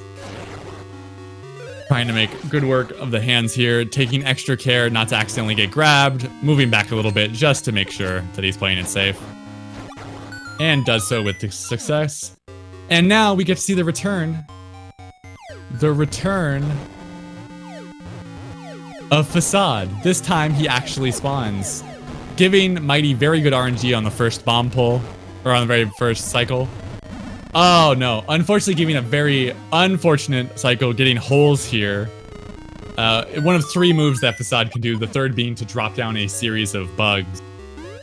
So Mighty not getting a perfect Facade, but still getting a good fight. And making his way into fight our good villainous buddy, Onyx, the General. General Onyx, the knight in shining armor, swinging his ball and chain around. Stomping on the ground. With the power ring, we need 6 spin slashes to activate phase 2, where he brings Din down to act as a shield. You can knock Din away with the rod, or you can use use your spin slashes and use her as a sort of damage buffering to get 2 hits on Onyx with 1 spin slash, because the stun of Din getting hit allows you to get another attack in. And we get the big reveal that our knight in shining armor is actually a dragon in bronze armor. Ooh. Mighty here getting a fall at the start of the fight here. Not good for him. Hope he's gonna get the slash. Jumping back on the hand. Gonna be in a dangerous position if he does fall again. Hopefully he just gets a clean fight all the way through. Falling off one more time. Having to avoid these fireballs. Okay, successfully doing so, not taking any damage here. Very good, very good. Should be good here. There we go, getting the last hit with the dot done. Getting a dot done time of 1:47:04. 1:47:04, a very good tournament time for Mighty Mouth here. As he is saved Din. A huge GG's. We're gonna see if Mighty wants to come in for an interview, as Mashy is now making his way towards HSS Skip. Hopefully he can get HSS Skip in an early attempt. That would be great.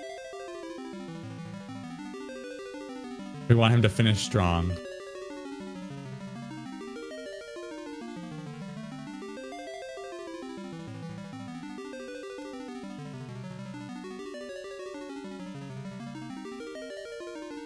Just trying to get in contact with Mighty really quickly.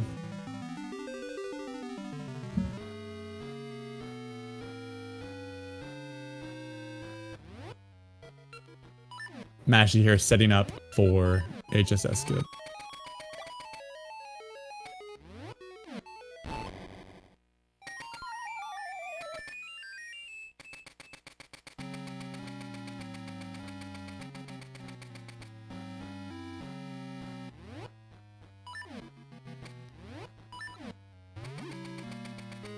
Mashy going for attempt number 2 on the HSS Skip. Oh! Oh! No! Not quite. Not quite getting it on second try. Very close there. 1 frame too late on the second jump. As I believe we have Mighty in here. Hello, Mighty. GG's. Hello. I'm surprised. You are surprised? What do you mean? Tell me what's going on right now. What's going on in your head?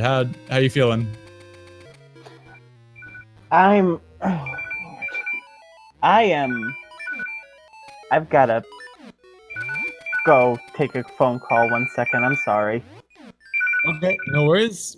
We're gonna slight delay here on the interview as we try to see Mashy through this HSS. Hopefully he finishes strong and doesn't get too tilted. I don't want to see a forfeit. I don't think anyone wants to see the forfeit. I think we want to see a strong finish. We want to keep Mashy going all the way to the end. I want to see HSS Skip. I want to see another Dronix fight. I want to see a clean rest of this game. Do you want to see a clean rest of the game, chat? Chat. Do you want to see another finished season's run?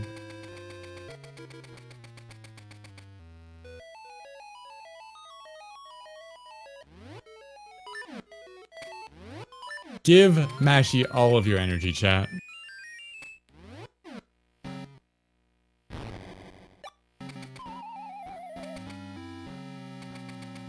Oh.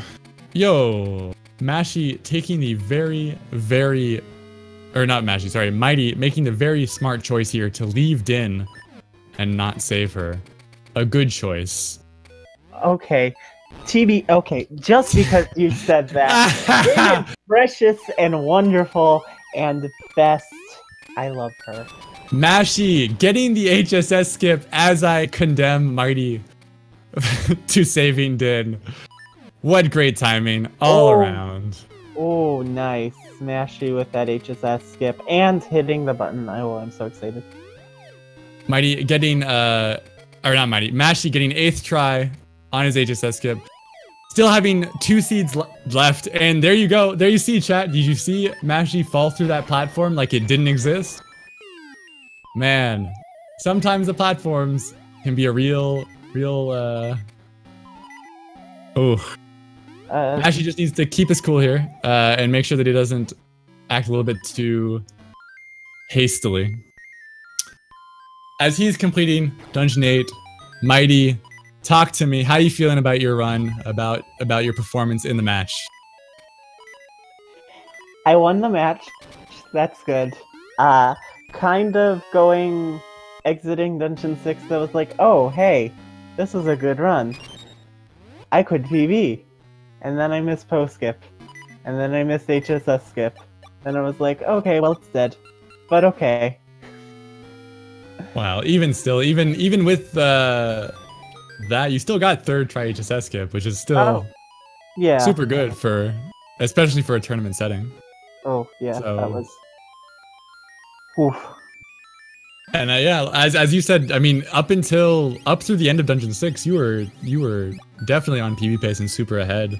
Very, very clean all the way through. Just getting a little bit unlucky with the post skip there, and then HSS skip doing the thing that HSS skip does, which is unfortunately kill PBs. Yeah. So the only thing that I feel bad about is that my menuing was really terrible all throughout the run. Like, it was really bad, and I feel bad for showing such poor menuing. I think Twitch chat, for the most part, they were impressed by most of your speedy menuing. I saw a couple of chatters mentioning how fast you were going with your menus there. So I don't know if chat maybe feels the same way that you do about your menus, but nonetheless, you've given yourself another match to improve upon that menuing and make it so good that they'll have their minds blown. That's what this means. You have another opportunity to show them the best of the best routing for menus. Oh yeah, true. No, because my menu is obviously because my sword's on B. Mighty laying out the bait for me to take here. With sword being on B, I myself am sword ambidextrous. I don't care if it's on B or A. I know there are many an LADX runner that believes that sword should always be on A. But overall, I mean, dungeons, especially dungeons 1 through 6, were all very, very clean. And no, I know that last week in the previous match that there was a couple of maybe shaky hands there with the soft resets before save and quits that cost you, ended up having to result in a not favorable end for that run. But I mean, do you have that in the back of your mind coming to this match and making sure that you're taking that extra second to make sure that you're make sure that you're getting those inputs correct? And it's good, it paid off. I mean, no accidental save and quits minus the save part. No resets, no unnecessary resets. Very, very solid gameplay all the way through. I think everyone enjoyed watching the run. I think it was super, super exciting to watch. Oh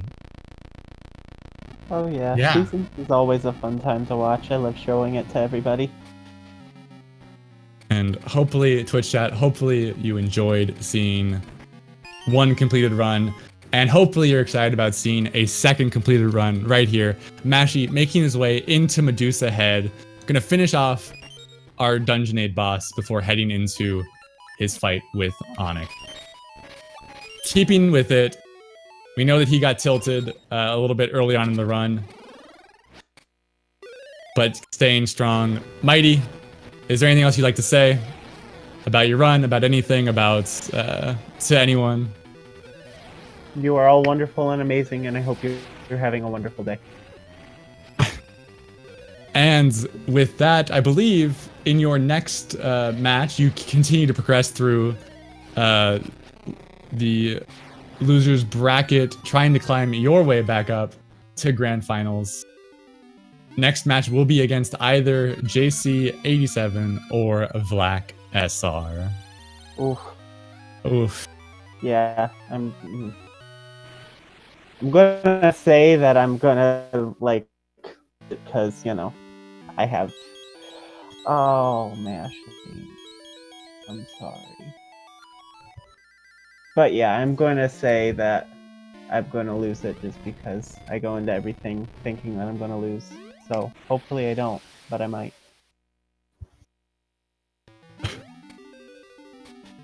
I think that, as always, you have a great chance of progressing through the next round, and so on. To answer your question, a poke with a charged sword does not do the same amount of damage as a spin slash, but it does do the same amount of damage as a regular swing with the sword. A poke and a swing do the same amount of damage.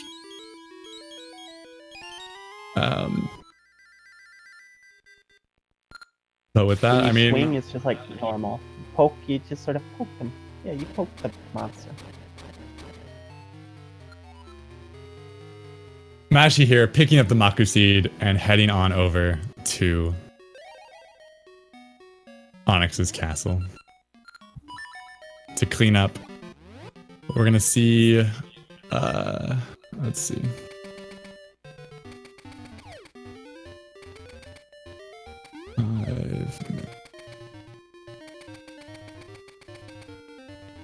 Hopefully, Mashy has a clean run through Onyx's castle and gets the quick kill on Onyx. On Dronix. And goes well.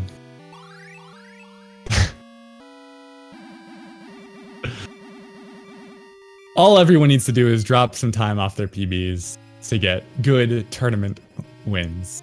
I think that's how it goes for everyone. All we need to do is get the fastest times to win.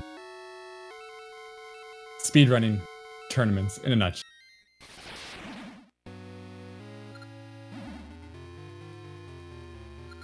I know Mashy, we saw Mashy get into a little bit of tilt after Dungeon 3, particularly with the hide and seek portion of the game, getting caught, I think, 5 times in hide and seek. And that tilt carried through from Dungeon 3.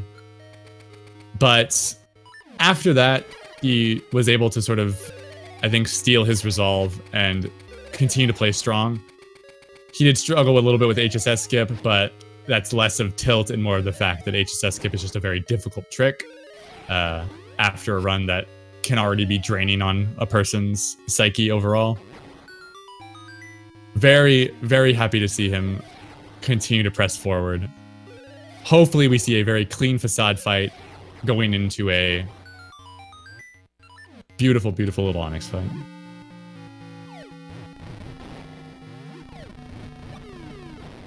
And again, at the end of the day, we have Mashy to thank for all of this by being the one to host this tournament and bring a whole bunch of people.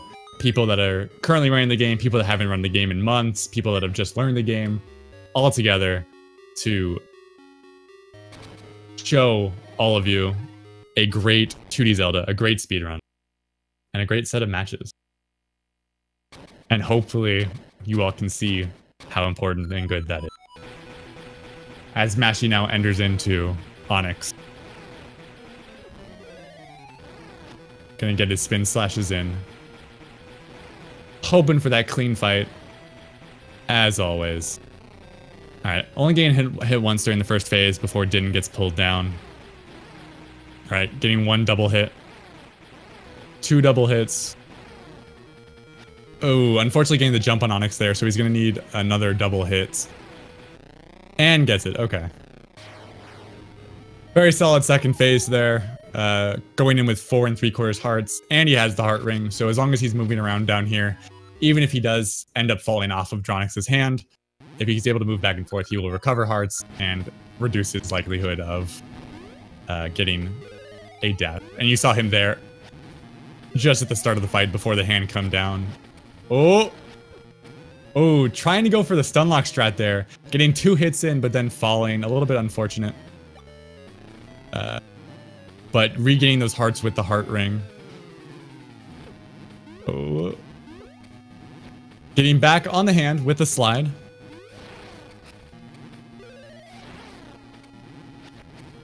Oh no. Unfortunately, getting the fall off just due to the momentum shift of Dronix there. Sort of a bad hop.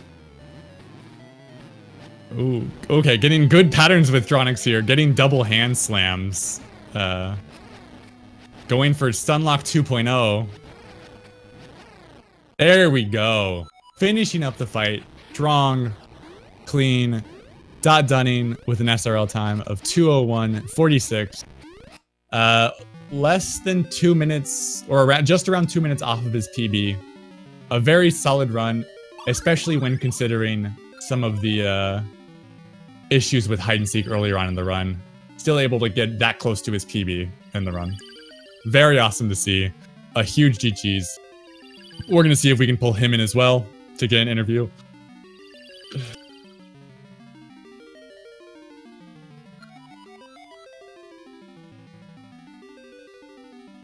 Hopefully, he's willing to come in so we can thank him for putting this whole little shindig together. And hopefully we'll see more of him doing commentator Terry in later.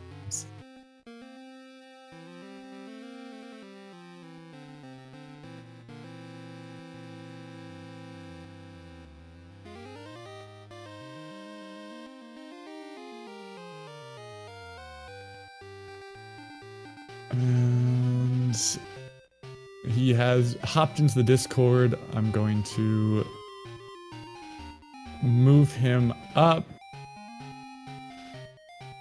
so that he can chat with us.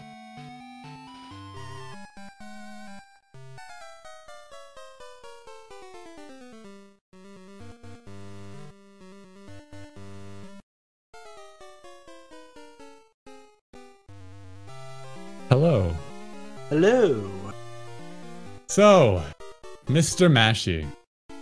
GG's for finishing strong. Start off with the question, how are you feeling at the end of the run? Having finished it out, how are you feeling? Awful. I knew it was going to be bad from the start. Because laptop is just a piece of garbage. And the audio goes out every so often on one side. So I knew my audio cues for the manips were going to be completely screwed up. And that just, it just snowballed from there. I see. I think I can speak for you and for Chad, where I think the peak of your tilt may have hit in hide and seek there. Yeah. I'm not sure. I didn't realize that they can still get you, even if they don't look at you, if you shovel the spot next to them. I was not familiar with that either, mostly because I am not that big of a risk taker.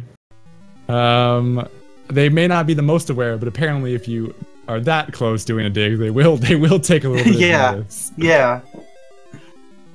But I think I was gonna say, outside of that, after I know that early on you had a couple of unfortunate encounters with the floor masters, and it sort of peaked in hide and seek. But after hide and seek, it seemed like you sort of got back on track.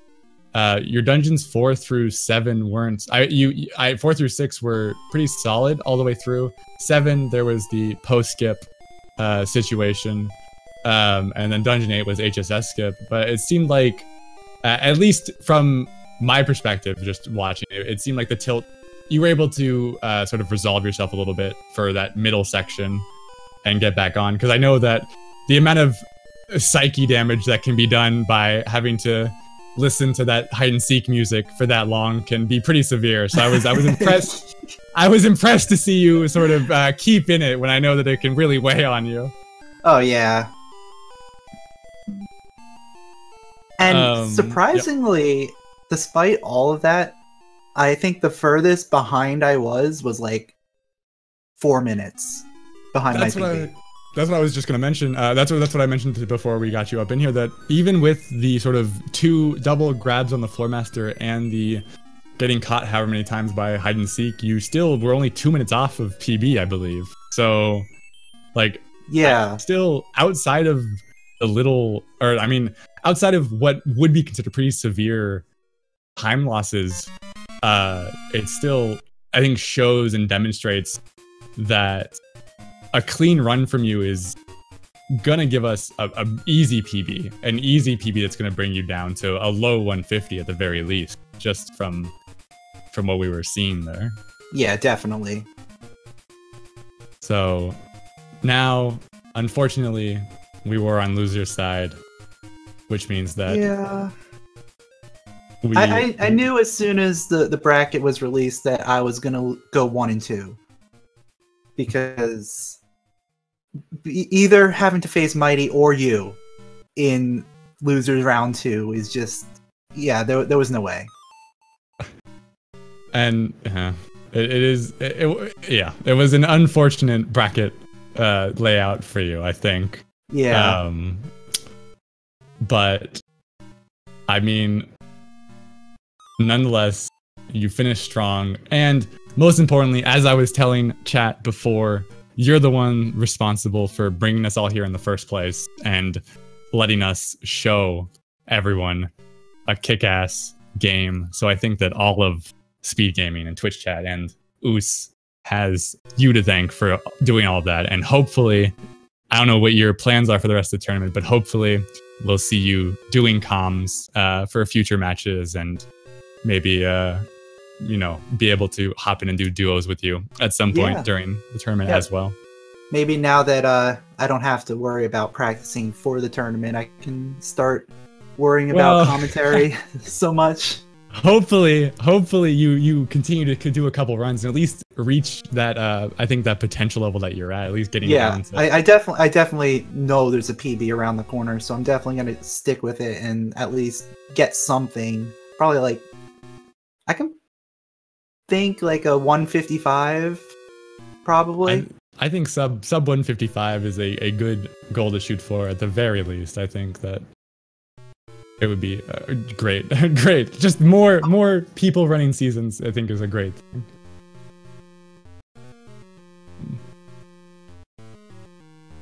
But I think, is there anything else you want to mention, want to say to Twitch chat, to anyone? I think you already hit everything about how this tournament is just awesome. It's a great group of guys. We're all playing a very underrated game that it's finally getting its time in the spotlight. So I hope you guys keep watching all the races while this tournament keeps going on. Maybe we'll be able to bring some more of this type of game your way soon enough. Yeah. It's been fun. And speaking of future games, we have a couple of games lined out for the next, for this current round that we're now in, the third round of games.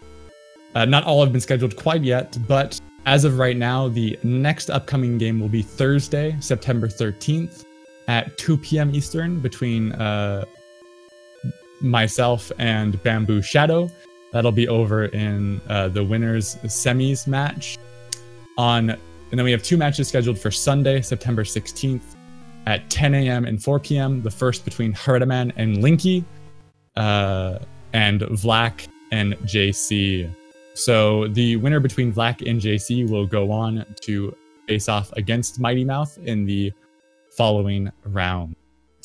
And then the match between myself and Bamboo will lead to see who will be going on to winners finals against either Dragon, Theo, or Sagas 14, whose match has not quite yet been scheduled. Again, hopefully you all had an excellent time here with us today. I've had a whole lot of fun being here with you, doing some chats, doing some banters, doing a little bit of lame jokes, hopefully teaching you something about a pretty cool game. You can find everyone right there in the chat. Until next time, I've been Phenomenon, been here with mghtymth and with Mashy. We thank you so much. You all are awesome. Keep on enjoying seasons. We hope to see you again for the next match. Thank you, and goodbye.